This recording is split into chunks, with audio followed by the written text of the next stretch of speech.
Hello বন্ধুরা, আমি মাফি। প্রতিদিন নতুন নতুন রহস্যময় মাফিয়া, হ্যাকার আর অবহেলার গল্প পেতে আমাদের চ্যানেলটি সাবস্ক্রাইব করে পাশে থাকবেন। আদিত্য, ওয়েট করো প্লিজ। না ফারজানা, আমি অপেক্ষা করতে পারবো না। আমার অনেক ঝামেলা হয়ে গেছে, আমাকে তাড়াতাড়ি যেতে হবে। তুমি বাসায় চলে যাও। আদিত্য, আমার কথা শোনো, প্লিজ অপেক্ষা করো। আদিত্য আমার কোনো কথা শুনলো না, দৌড়ে সেখান থেকে চলে গেল। তার কি সমস্যা হয়েছে সেটাই বুঝতে পারলাম না। অনেক রিকোয়েস্ট করে তাকে শপিং মলে নিয়ে এসেছি, সেখানে এক মুহূর্ত দাঁড়ালো না। তাড়াতাড়ি করে তার ব্যাংকে পৌঁছে গেল। আদিত্য একজন ব্যাংক ম্যানেজার, বাংলাদেশের সবচেয়ে বড় বেসরকারি ব্যাংকগুলোর একটি। তার ব্যাংকে চারদিকে তার সুনাম ছড়িয়ে রয়েছে। ফারজানা তার একমাত্র চাচাতো বোন। দুজন খুব ভালো বন্ধু। ফারজানার বিয়ে ঠিক হয়েছে, সেজন্য তারা দুজন শপিংয়ে এসেছিল। কিন্তু হঠাৎ করে আদিত্যর ফোনে একটা কল আসে। তখন সে দৌড়ে ব্যাংকে পৌঁছে যায়। ব্যাংকে পৌঁছাতেই সেখানে একজন কর্মকর্তা তুষার তার দিকে এগিয়ে আসেন। স্যার, সর্বনাশ হয়ে গেছে। আমাদের ব্যাংক থেকে প্রায় 2 কোটি টাকা উধাও হয়ে গেছে। আমরা কিছুই বুঝতে পারছি না এই 2 কোটি টাকা কোথায় গেল। কি বলছো? আমি একদিন ছুটি নিয়ে গিয়েছি, এর মধ্যেই এত কিছু হয়ে গেল? একদিনের ভিতর এত সমস্যা হলে কি করে? আমি তো কিছুই বুঝতে পারছি না। তোমরা কোথায় ছিলে? স্যার, আমরা কিছুই বুঝতে পারছি না। এর থেকে বড় সমস্যা হলো, স্যার এসেছে আজকে, এসে খুব রাগারাগি করে গিয়েছে এই বিষয়টা নিয়ে। আপনি জানলে অবাক হবেন যে সে 2 কোটি টাকা আপনার অ্যাকাউন্টে আছে। তুমি কি ফাইজলামি করছো আমার সাথে? আমার অ্যাকাউন্ট মানে? আমি 2 কোটি টাকা নিয়ে কি করব? আমি তো ব্যাংক থেকে ছুটি নিয়ে গিয়েছিলাম আমার চাচাতো বোনের বিয়ের ব্যাপারটাতে। এখন এসে বলছো আমার অ্যাকাউন্টে 2 কোটি টাকা। এসব কে করলো? আমরা জানি না স্যার, আজকে শুধু বলা হয়েছে আপনাকে ফোন করে এখানে আনার জন্য। কারণ স্যার একটু পরে চলে আসবে, তখন আপনার সাথে কথা বলবে। আমি তখন সেখানে বসে পড়লাম। কি হচ্ছে আমার সাথে? আমি তো কিছুই বুঝতে পারছি না। আমি 2 কোটি টাকা দিয়ে কি করব? আমি তো এই একটা ব্যাপারে কিছুই জানি না। আমি শুধু স্যারের কাছ থেকে ছুটি নিয়ে গিয়েছিলাম মাত্র 2 দিনের, কারণ আমাকে বেশি ছুটি দেওয়া হয় না। ব্যাংকে অনেক কাজ, আমাদের ব্যাংকের লেনদেন অনেক বেশি, সেই জন্য আমি ছুটি খুব কম পাই। এখন হঠাৎ করে বলছে 2 কোটি টাকা উধাও হয়ে গেছে, সেটাও নাকি আবার আমার অ্যাকাউন্টে। আমি তো কিছুই বুঝতে পারছি না। আমি তখন সেখানে অপেক্ষা করতে শুরু করলাম। একটু পর স্যার আসলেন। স্যার এসে আমাকে বললেন, এসব কি হচ্ছে আদিত্য? তোমার অ্যাকাউন্টে 2 কোটি টাকা কোথায় থেকে গেল? ব্যাংকের একজন খুব ভালো কাস্টমার অ্যাকাউন্ট থেকে টাকাগুলো তোমার অ্যাকাউন্টে চলে গেছে। আমি খুবই দুঃখিত হয়েছি তোমার এই ব্যাপারটা নিয়ে। স্যার বিশ্বাস করেন, আমি এই ব্যাপারে কিচ্ছুই জানি না। আমার অ্যাকাউন্টে কোথা থেকে টাকা আসলো, আমি তো এই টাকার ব্যাপারে কোনো ইনফরমেশনই জানি না। হয়তো কেউ আমাকে ফাঁসানোর জন্য এই কাজগুলো করেছে। তোমাকে ফাঁসানোর জন্য এই কাজ কে করবে? নিশ্চয়ই তুমি এই টাকার ব্যাপারে কোনো কিছু জানো, না হলে এই টাকা তোমার অ্যাকাউন্টে চলে গেল কিভাবে? এই টাকা তো সেই কাস্টমারের। কাস্টমার অনেক রাগারাগি করছে আমাদের সাথে, আমাদের ব্যাংকের নামে মামলা করবে এরকম কথা বলেছে। 1-2 টাকার ব্যাপার নয় এটা। স্যার বিশ্বাস করেন, আমি আজ 6 বছর থেকে এই ব্যাংকে চাকরি করি। আজ পর্যন্ত কেউ আমাকে এই বিষয়ে কোনো কথা বলতে পারেনি, কিন্তু আপনি হঠাৎ করে আমাকে এরকম একটা অভিযোগ দিবেন, এটা আমি কোনোদিনও মেনে নিতে পারবো না স্যার। আদিত্য, আমরা ভালো করেই জানি তুমি একজন দক্ষ হ্যাকার। তোমার হ্যাকিং দক্ষতা সম্পর্কে আমরা ভালো করেই জানি। তুমি একজন ব্যাংকারের পাশাপাশি একজন কম্পিউটার ইঞ্জিনিয়ার পর্যন্ত। তাই আমাদের সন্দেহ সবাই এটাই বলছে যে তুমি এই টাকাগুলো সরিয়ে ফেলেছো। স্যার, টাকা সরিয়ে নিব মানে? আমাকে পাগলে ভর করেছে যে আমি আমার অ্যাকাউন্টে টাকা রাখবো। টাকা চুরি করলে কি কেউ নিজের অ্যাকাউন্টে টাকা রাখে? আমরা কিছু জানি না, কিন্তু এখন তোমার ওপরে এই কাস্টমার যে অভিযোগ করবে সেটাই আমাদেরকে মেনে নিতে হবে, কারণ আমাদের ব্যাংকের একটা মান সম্মান আছে। আমি অনেক দিন পর একটু শান্তি পেয়েছিলাম আমার চাচাতো বোনের বিয়ের ব্যাপারে। হয়তো 2 দিন আনন্দে কাটাতে পারবো, কিন্তু আনন্দ আমার জীবনে হয়তো আর কোনোদিন আসবে না। এই একটা ঝামেলা এসে পড়লো। এখন সেই কাস্টমার কি করবে কিছুই জানি না। আমি তখন স্যারকে বললাম, স্যার কাস্টমারটা কে সেটাই তো আমি জানতে পারছি না। আপনি বলেন কাস্টমারের নাম, আমি তার সাথে যোগাযোগ করব। তার টাকা কি হয়েছে সেটা আমি দেখব। টিআর গ্রুপের চেয়ারম্যান মিস্টার রঞ্জিতের এই টাকাগুলো। ওকে স্যার, আমি তাহলে তার সাথে কথা বলছি। আমি এই ব্যাপারে কোনো কিছুই জানি না। আপনারা শুধু শুধু আমাকে এই দোষারোপ করছেন। আমি এইদিকে ব্যাংকেই ছিলাম না, আমি কিভাবে এই টাকাগুলো সরিয়ে নিব? আর আমি একজন হ্যাকার, সেটা আমি জানি, কিন্তু আজ পর্যন্ত কারোর এত টাকা হ্যাক করিনি, সেটা সবাই জানে। আপনারা আমাকে এই দক্ষতার কারণেই আগে বাড়িয়ে চাকরি দিয়েছিলেন, এখন সেটাকে আমার দুর্বলতা হিসেবে প্রকাশ করতে চাইছেন? যার ভেতরে একবার টাকার লোভ ঢুকে যায় তাকে থামানো একদম কষ্টকর হয়ে পড়ে। আমরা সিসিটিভি ফুটেজ দেখেছি, তুমি ব্যাংকে সেদিন ছুটি পাওয়ার পর আবার এসেছিলে, তার মানে এই টাকাগুলো তুমি তখন কিছু একটা করেছো। স্যার, তখন আমি ব্যাংকে এসেছিলাম একটা অ্যাকাউন্টের ইনফরমেশনের জমা দেওয়ার জন্য। আমি তো এরকম মাঝে মধ্যেই আসি, আমি একজন ব্যাংকের ম্যানেজার, আমার মাঝে মাঝেই এরকম করে আসতে হয়। এটা আবার আমার কোনো অপরাধ হলো নাকি? আমি কিছুই বুঝতে পারছি না, কি করব। মাথা নষ্ট হয়ে গেছে। ব্যাংকের মালিক একজন জঘন্য ব্যক্তি, সেটা আমি খুব ভালো করেই জানি। উনি সবসময় আমাদের দোষ খোঁজার চেষ্টা করেন। আমাকে যখন চাকরি দেওয়া হবে তখন সবাই জানতো যে আমি হ্যাকিং সম্পর্কে দক্ষ। এটাকে আমার একটা অ্যাডভান্টেজ ভেবে তারা আমাকে চাকরি দিয়েছিল। যদি কখনো ব্যাংকে কোনো সমস্যায় পড়ে তাহলে সহায়তা করতে পারবো আমি। চুক্তিপত্রে সাইন করেই আমি এই ব্যাংকে জয়েন করেছিলাম। তাহলে এখন আমাকে কেন এই হ্যাকিং বিষয়ে দোষারোপ করা হচ্ছে? আমি তো সেটাই বুঝতে পারছি না। আমি তখন মিস্টার রঞ্জিতের সাথে দেখা করতে যাব, সেই জন্য গাড়িতে করে বের হলাম। তখন হঠাৎ করে আব্বু কল করলেন। কি ব্যাপার আদিত্য? তোমাকে আমি পাঠিয়েছিলাম ফারজানার সাথে শপিং এর জন্য, কিন্তু ফারজানাকে তুমি চেঞ্জিং রুমে রেখেই তুমি চলে গেছো। তোমার কোনো একটা কাজে এরকম করলে কিভাবে হবে বাবা? বাবা, আমি একটা ঝামেলায় পড়ে গেছি, সেই জন্য আজকে রাতে নাও আসতে পারি। তাই তোমরা একটু এই দিকটা দেখে নাও। আমি কথা দিচ্ছি আমি খুব তাড়াতাড়ি ফিরে আসব।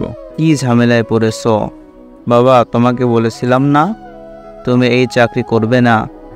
আমার কি টাকা পয়সার অভাব আছে নাকি? তুমি কেন এই চাকরি করতে গেলে আর এখন এই সময় পাচ্ছ না? আমি তখন কোনো কথা না বলে ফোনটা কেটে দিলাম। জানি বাবা এখন বিভিন্ন রকম প্রশ্ন করতে শুরু করবেন। আমার বাবা একজন নামকরা ব্যবসায়ী। বাবা চেয়েছিলেন যে আমি যেন তার ব্যবসায় জয়েন করি, কিন্তু আমি ছোটবেলা থেকেই ব্যাংকিং বিষয়টা নিয়ে অনেক ভালোবাসতাম এবং কম্পিউটার সায়েন্স আমার পড়াশোনা করার অনেক ইচ্ছা ছিল।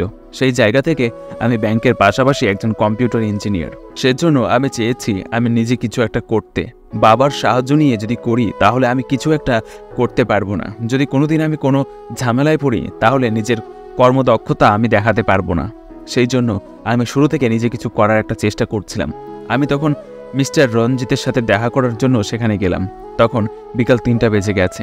তখন মিস্টার রঞ্জিত আমাকে দেখে এগিয়ে এসে জিজ্ঞেস করলেন, মিস্টার আদিত্য, আপনার নাম আমরা সব জায়গায় শুনি, আপনার দক্ষতা সম্পর্কে আমাদের ধারণা আছে, কিন্তু আপনি এরকম একটা কাজ করবেন আমরা কোনোদিনও কল্পনাও করতে পারিনি। আমার অ্যাকাউন্ট থেকে 2 কোটি টাকা আপনার অ্যাকাউন্টে চলে গেছে, এটা কি উড়ে উড়ে চলে গেল নাকি? মিস্টার রঞ্জিত, আপনি আমাকে আজ 4 বছর থেকে চেনেন। 4 বছর থেকে আপনি আমার ব্যাংকে লেনদেন করে যাচ্ছেন। সেই জায়গা থেকে আপনি আমাকে খুব ভালো করে জানেন আমি কীরকম মানুষ। এই সম্পর্কেও আপনারা আশা করি একটা ধারণা আছে। আপনি কি ভাবেন যে আমি এই টাকাগুলো নিব? আর আমার কি সামান্যতম বিবেক বুদ্ধি নেই যে আমি আমার টাকা নিয়ে আবার আমার নিজের অ্যাকাউন্টে রাখবো? মিস্টার আদিত্য, আমার টাকাগুলো চলে গেছে, এটা আমার পার্সোনাল অ্যাকাউন্ট। আমার লাভের যা অংশ আসে আমার কোম্পানি থেকে, যা লাভ হয় আমার খরচের পরেও সেগুলো আমি নিজের ভবিষ্যতের জন্য জমা রাখি। এখন যদি সেটা চলে যায় তাহলে সেটা আমার জন্য খুবই কষ্টের একটা বিষয়। আপনার ব্যাংকে আমি গিয়েছিলাম, তখন আমি তাদের সাথে কথা বলছি, তারা সব দোষ আপনার উপরেই দিয়েছে। তাই আমি আপনাকে এই কথাগুলো বলছি। আপনার বিশ্বাসযোগ্যতা সম্পর্কে আমার ধারণা আছে। মিস্টার রঞ্জিত, আমি জানি না এই কাজ কে করেছে বা কে আমাকে ফাঁসানোর চেষ্টা করছে, তবে এটা জেনে রাখুন যে করেছে সে ফাঁসানোর জন্য এই কাজগুলো করেছে। কেন করেছে সেটাও আমি বুঝতে পারছি না, তবে আমার অ্যাকাউন্টে যেহেতু আপনার টাকাগুলো আছে তাহলে আপনার অ্যাকাউন্টে আবার সেগুলো ট্রান্সফার করে দেওয়া হবে খুব সহজেই। তাই আপনি এইসব বিষয় নিয়ে আর কোনো কথা বলবেন না আশা করি। আপনার ব্যাপারে আমার ভালো করেই ধারণা আছে, তাই আমি আপনার ব্যাপারে কোনো কথা বলবো না। আমার তখন অনেক রাগ হয়ে গিয়েছিল। আপনি চলে এসেছিলেন, আপনার সাথে কথা বলে অনেক ভালো লাগলো। আপনার ব্যাংকের লোকেরা খুব তেরা কথা বলছিল, তাই তাদের সাথে কথা বলতে গিয়ে আমিও রেগে গিয়েছিলাম।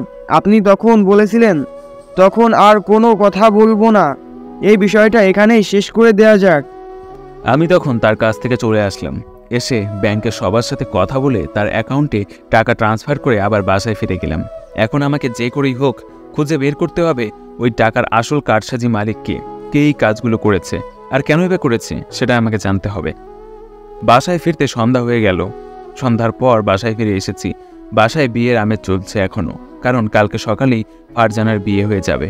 ফারজানা আমাকে দেখে রাগী চোখে আমার দিকে তাকিয়ে আছে। ছোটবেলা থেকে তার সাথে খেলাধুলা করে বড় হয়েছি, তাই তার সাথে আমার আলাদা একটা সম্পর্ক। সে আমার দিকে তাকিয়ে বলল, আজকে আসতে গেলি কেন? আজকে না আসলেও তো পারতি। যখন থেকে কাজে জয়েন হয়েছিস তখন থেকে আমাকে ভুলে গেছিস। আমি তোকে ছোটবেলায় কত সাহায্য করেছি, কিন্তু তুই আমার বিয়ে দিনেও তোর কাজ বড় হয়ে গেল। সরি রে, আমার খুব বড় একটা কাজ পড়ে গিয়েছিল, সেই জন্য খুব তাড়াতাড়ি সেটা কমপ্লিট করে ফিরে এসেছি। বিশ্বাস কর, আমি এখান থেকে যেতে চাইনি, কিন্তু আমার অনেক বড় একটা ঝামেলা হয়ে গিয়েছিল, সেই জন্যই আমাকে যেতে হয়েছে, তাই চলে গিয়েছিলাম। আর যাব না। ফারজানাকে বোঝাতে চেষ্টা চালাচ্ছিলাম আমি, তাকে অনেক কষ্ট করে বোঝালাম। বুঝিয়ে সব কিছু শেষ করে নিজের রুমে এসে বসলাম, কারণ বিয়ে নিয়ে এত মাথা ব্যথা আমার নেই, কারণ এখন তার গায়ে হলুদ হবে। আমি পরে যাব, সেই জন্য আগে আমার জানতে হবে যে কে এই কাজ করেছে, কারণ যে এই কাজ করেছে সে থেমে থাকবে না, আমাকে আবার ফাঁসানোর চেষ্টা করবে। সেই জন্য আমি আমার কম্পিউটারটা অন করলাম। সব কিছু ঠিক আছে, কোনো সমস্যা নেই। তাহলে কে এই কাজ করতে পারে? আদিত্য তখন কম্পিউটারে কাজ করতে শুরু করলো। ওদিকে কালো টুপিওয়ালা একটা লোক হাসতে শুরু করেছে। তখন সে তার পাশে বসে থাকা একটা লোককে বলল, শিয়াব, দেখেছো আজকের একদিনের ভিতরে কিভাবে আমি আদিত্যকে ঘোরালাম? আদিত্য বুঝতে পেরেছে যে ও কতটা দুর্বল। ওকে তো আমি একটা ডেমো দেখালাম আমার কাজের। ও ভেবেছে এটা ওকে ফাঁসানোর জন্য করেছে। ফাঁসানোর জন্য করলে কি ওর অ্যাকাউন্টে টাকাগুলো আবার রেখে দিতাম? ওকে শুধু আমার কাজের একটা ঝলক দেখালাম, যাতে ওকে টেনশনে ফেলতে পারি। আসলে চমৎকার ওকে কিছুদিন পর দিব। স্যার, আমি তো কিছু বুঝতে পারছি না, আপনি কেন আদিত্য চৌধুরীর সাথে এরকম করতে যাচ্ছেন? ও তো একজন ভালো মানুষ, ওর সাথে আপনি কেন ঝামেলা করতে যাচ্ছেন? ও ভালো মানুষ, তাই না? লন্ডনে ও আর আমি একসাথে পড়াশোনা করেছি কম্পিউটার সায়েন্সে। দুজনে খুব হার্ডওয়ার্ক করেছিলাম পড়াশোনার সময়। ও আমার খুব ভালো বন্ধু ছিল, কিন্তু আমি একটা সমস্যার কারণে লন্ডনে একটা ব্যাংকে একটা সুযোগ পেয়েছিলাম অনেক টাকা হ্যাক করার। সেই সময় তাকে আমি বলেছিলাম, আদিত্য দোস্ত চল আমরা ওই ব্যাংকটা হ্যাক করে ফেলি। ওই ব্যাংকে যদি হ্যাক করতে পারি তাহলে সারা জীবন আমাদের আর কাজ করতে হবে না, চুপচাপ বসে থেকে টাকা উড়াতে পারবো। আমাদের আর টাকা নিয়ে কোনো ঝামেলা থাকবে না। তখন আদিত্য অনেক ভালো মানুষই করে আমার সামনে দাঁড়িয়ে আমাকে বলছিল, দোস্ত, আমরা হ্যাকিং শিখেছি মানুষের উপকারের জন্য, কারো ক্ষতি করার জন্য নয়। এটাকে আমরা যদি ভালো কাজে লাগাতে পারি তাহলে আমাদের দেশের এবং জাতির অনেক উন্নতি হবে। আমি কেন বিদেশে এসে তাদের কাছ থেকে এই শিক্ষা নিয়ে তাদের সাথেই বেইমানি করব? আমি তাদের কাছ থেকে হ্যাকিং শিখলাম, এখন যদি তাদের বিপদে সেটা কাজে না লাগাই তাহলে আমার মতো জঘন্য মানুষ আর কেউ হতে পারে? আমি এই কাজ কোনোদিন করতে পারবো না। তুইও এই কাজ করবি না প্লিজ। সেদিন আদিত্যর কথা আমি অনেক রেগে গিয়েছিলাম। আমি তাকে অনেক বোঝানোর চেষ্টা করেছি যে এই কাজ করতে পারলে আমরা সারা জীবন বসে খেতে পারবো, কিন্তু আদিত্য আমাকে হেল্প করেনি। এরপর এক সপ্তাহের ভিতরে আমি ওই ব্যাংকের সকল সাইট হ্যাক করে নিয়েছিলাম। অনেক কষ্ট করেছিলাম, অনেক টাকা খরচ করেছিলাম এটার পেছনে। এরপর যখন সব কিছু আমার কন্ট্রোলে চলে এসেছিল তখন সেই ব্যাংকের কর্মকর্তা আদিত্যকে ডেকে নিয়ে যায়। তারা জানতো ওই ভার্সিটির সবচেয়ে ভালো স্টুডেন্ট সে, এই জন্য তাকে নিয়ে যায়। এবং আদিত্য আমার সব প্ল্যান ভেস্তে দিয়েছিল। আমাকে পুরো 5 বছর জেলে থাকতে হয়েছে। ওকে আমি ছাড়বো না, ওকে আমি উচিত শিক্ষা দিব। তখন সেই লোকটা হাসতে শুরু করে। পাশে থাকা শেহাব কোনো কথা বলছে না, সে এই লোকটার মুখের দিকে তাকিয়ে আছে। লোকটার মুখের মধ্যে একটা পোড়া দাগ, সেই দাগটা কি জন্য হয়েছে সেটা জিজ্ঞাসা করার সাহস তার মধ্যে নেই, কিন্তু অনেক কষ্ট করে বুকে সাহস জমিয়ে জিজ্ঞাসা করে, আচ্ছা স্যার, আপনার মুখের মধ্যে একটা কালো দাগ দেখতে পাচ্ছি। আপনার মুখে অর্ধেক জায়গা পুরা, সেজন্য আপনি বারবার কালো ক্যাপ আর মাস্ক পরে থাকেন। আপনার এই জায়গাটা পুড়ে গেল কিভাবে? এটা ওই আদিত্যর জন্য হয়েছে। আমি আর সে গিয়েছিলাম লন্ডনের একটা মিউজিয়ামে। সেখানে গিয়ে আমি অনেক দুর্লভ একটা হিরে দেখতে পেয়েছিলাম। তখন আমি দেখেছি চারিদিকটা অনেক সিকিউরিটি দেওয়া। তখন আমি চেষ্টা করেছি যে ওই সিকিউরিটি ভেঙে যদি ওই হীরাটাকে আমি একবার নিয়ে আসতে পারি তাহলে পুরো লন্ডনটা তছনছ হয়ে যাবে, সবাই আমার দিকে তাকিয়ে থাকবে, পুরো বিশ্বের কাছে আমি পরিচিত হয়ে যাব। সেজন্য আমি আমার ভার্সিটিতে ফিরে আমার হলের ভিতরে চলে গিয়েছিলাম। সেখানে গিয়ে আমি যে রুমের মধ্যে থাকতাম সেই রুমের মধ্যে বসে অনেক কষ্ট করে তাদের সিকিউরিটি সিস্টেম হ্যাক করেছিলাম। এরপর আবার নিয়ে গিয়েছিলাম আদিত্যকে ওই মিউজিয়ামে। সেখানে গিয়ে দুজন ঘুরতে শুরু করলাম। এর আগে থেকেই আমার কম্পিউটারে সব কিছু সেট করে রেখেছিলাম। এই সিকিউরিটি ভেঙে ফেলেছিলাম। যখন আমি সেটা চুরি করতে চাইছিলাম তখন আমার কাজে কিছু ঝামেলা থাকার কারণে শর্ট সার্কিট হয়ে গেল। সিকিউরিটি সিস্টেম অ্যালার্ম বাজতে শুরু করলো। আমি তখন সেখান থেকে পালানোর জন্য একটা রুমের মধ্যে গিয়ে আশ্রয় নিয়েছিলাম, কিন্তু আমি জানতাম না যে ওই রুমটা ইলেকট্রিক। তখন সবাই আদিত্যকে নিয়ে সেই জায়গা ও সকল সিকিউরিটি সিস্টেম আবার আগের মতো করে নেয়। আমি সেখানে বসেছিলাম, তখনই অনেক কষ্ট করে বসেছিলাম। অনেক সময় শর্ট সার্কিট হচ্ছিল, যার ফলে একটা তার এসে আমার মুখের মধ্যে পড়ে। তারটার মধ্যে অ্যাসিড ছিল, সেই জন্য আমার মুখটা অর্ধেক পুড়ে যায়। এই আদিত্যকে আমি ছাড়বো না, ওকে আমি যদি উচিত শিক্ষা দিতে না পারি তাহলে আমার নাম তখন পাশে বসে থাকা শিহাব বুঝতে পারে কতটা ভয়ঙ্কর এই লোকটা। সে কোনো কথা বলছে না, সে চুপচাপ তার কাজ করতে শুরু করে। শিহাব হচ্ছে একজন ডিজাইনার, সে খুব ভালো ডিজাইন করতে পারে। সেই জন্য শিহাবের সাথে সেই লোকটা একটা কন্ট্যাক্ট করে। তারা এই মিউজিয়াম হ্যাক করার চেষ্টা করছে, কারণ মিউজিয়ামের দরজায় বর্তমানে অনেক সময় ইলেকট্রনিক সিকিউরিটি সিস্টেম লাগানো থাকে। সেজন্য সেই সিকিউরিটি সিস্টেম যদি একবার ব্রেক করতে পারে তাহলে তারা খুব সহজেই মিউজিয়ামটার ভিতরে ঢুকে চুরি করতে পারবে। শিহাব যেহেতু অনেক ভালো একজন ডিজাইনার, সেজন্য সেই লোকটা সে শিহাবকে নিয়ে এসেছে ডিজাইন করে দেওয়ার জন্য। যদি মিউজিয়ামের সব কিছু ডিজাইন করতে পারে তাহলে যা চুরি করবে তা অর্ধেক অর্ধেক ভাগ করে নিবে। এমনটাই কন্ট্যাক্ট হয়েছে সেই লোকটার সাথে। ওদিকে আদিত্য কোনো কিছু খুঁজে না পেয়ে ব্যর্থ হয়ে মাথায় হাত দিয়ে শুয়ে থাকে। একটু পর সে চলে যায় ছাদের উপর, কারণ তাদের ছাদের উপরে সব কিছুর ব্যবস্থা করা হয়েছে। সেখানে ফারজানার গায়ে হলুদ চলছে। সে গায়ে হলুদে গিয়ে সবার সাথে আনন্দ করতে শুরু করেছে, কিন্তু মনের ভিতর কেন জানি একটা সন্দেহ কাজ করছে। কে এই লোকটা, কেন তার সাথে এরকম করছে, কিছুই বুঝতে পারছে না। সে মনে মনে খুঁজতে শুরু করে কে তার শত্রু, কিন্তু কাউকে সে খুঁজে পায় না, কারণ সে সেই লোকটার কথা ভুলেই গেছে।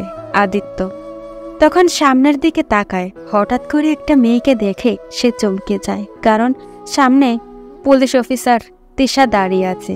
আদিত্যকে দেখে তিশা এগিয়ে এসে জিজ্ঞাসা করে, আরে আদিত্য, তুমি এখানে? আমারও তো একটাই প্রশ্ন, তুমি এখানে কিভাবে? আমার বাড়ি এটা। তিশা তখন হাসতে শুরু করে। তিশার হাসির কারণ আদিত্য কিছুই বুঝতে পারছে না। তখন আবার আদিত্য প্রশ্ন করে, তোমাকে আমি কতদিন বলছি না কম হাসবে? তুমি একজন পুলিশ অফিসার, তুমি যদি এরকম হাসি তামসা করো তাহলে কেউ তোমাকে ভয় পাবে না। আরে আমি হচ্ছে বরপক্ষ লোক, আমার বড় ভাইয়ের সাথে ফারজানা ভাবে বিয়ে হচ্ছে, সেই জন্য এখানে চলে এসেছি ভাবে গায়ে হলুদ দেখতে। আমাদের বাড়িতে গায়ে হলুদ হচ্ছে, কিন্তু সেখানে মানুষ অনেক কম, তাই ভালো লাগছিল না। আমি তখন তার কথা শুনে আশ্চর্য হয়ে গেলাম। কি বলছে এই মেয়েটা? আসলে এটা হতেও পারে, কারণ আমি যে কাজের মধ্যে ঝামেলায় পড়ে থাকি, নিজের পরিবারের খবর একদম নিতেই পারছি না। কার সাথে বিয়ে হচ্ছে কিছুই জানতে পারছিলাম না। শুধু জেনেছি যে রাহাত নামে একটা ছেলের সাথে ফারজানার বিয়ে হচ্ছে। সে একটা চাকরি করে, আর কিছুই আমি জানি না। ফারজানা রাজি হয়ে গেছে, তাই আমার কোনো আপত্তি নেই এতে। এসব কথা বলে কি লাভ? চাচার আব্বু মিলেতে সব কিছু ঠিক করেছে। আমি তখন তিশাকে বললাম, তাহলে তো আমরা বেআইন হয়ে গেলাম রে। আসলেই তুই আমার পিছু ছাড়বি না, আমি যেদিকেই যাই তোকেই দেখতে পাই। তখন সে আমার কথা শুনে হাসলো। তিশার সাথে আমার পরিচয় হয়েছিল একটা সোনার দোকানে, আমাদের এই শহরের সবচেয়ে বড় সোনার দোকান। তখন তিশাকে দেখেছিলাম। সে একজন পুলিশ কনস্টেবল ছিল, আজকে সে একজন পুলিশ ইন্সপেক্টর হয়ে গেছে। কিন্তু মেয়েটাকে যতই দেখি ততই অবাক হয়ে যাই। অসম্ভব সুন্দর তার চেহারা, তখন তাকে দেখেছিলাম সে এসেছিল তার অফিসারের সাথে, কারণ আমি যখন ব্যাংকে চাকরি করি না তখন আগে আমি একজন প্রফেশনাল হ্যাকার ছিলাম, যেটা আমার পরিবারের সবার আড়ালে।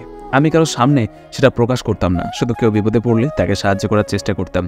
পুলিশ অফিসারের সাথে আমার পরিচয় ছিল, সেই জন্য পুলিশ অফিসার একটা সোনার দোকান হ্যাক হয়েছিল, সেখানে কেউ বোম ফিট করে দিয়েছিল। তাদের সিকিউরিটি সিস্টেমে আমাকে তখন সেখানে নিয়ে যাওয়া হয়। তখন আমি তিশাকে দেখেছিলাম, মেয়েটা অনেক হাসছিল, সেই থেকে তার সাথে পরিচয়। আর আজকে তাকে এখানে দেখলাম। মাঝে মাঝেই তার সাথে দেখা হতো, শুধু ভালো মন্দ জিজ্ঞাসা করা হতো, এর বাইরে কিছুই বলতাম না, কারণ আমি সবসময় বাস্তবতার মধ্যে থাকতাম। আমার তেমন একটা বেশি কথা বলার অভ্যাস নেই, আমি কম কথা বলতেই পছন্দ করি। কিন্তু ও অনেক হাসি খুশি সবসময় থাকতো। ও যখন হাসতো তখন ওর গালে টোল পড়ে যেত, অসম্ভব সুন্দর লাগতো তাকে। আমি তার দিকে বেশিক্ষণ তাকিয়ে থাকতে পারতাম না, কেমন যেন একটা নেশা নেশা লাগতো। ভালো মতোই পুরো রাতটা আনন্দে কাটিয়ে দিলাম তিশার সাথে গল্প করতে করতে।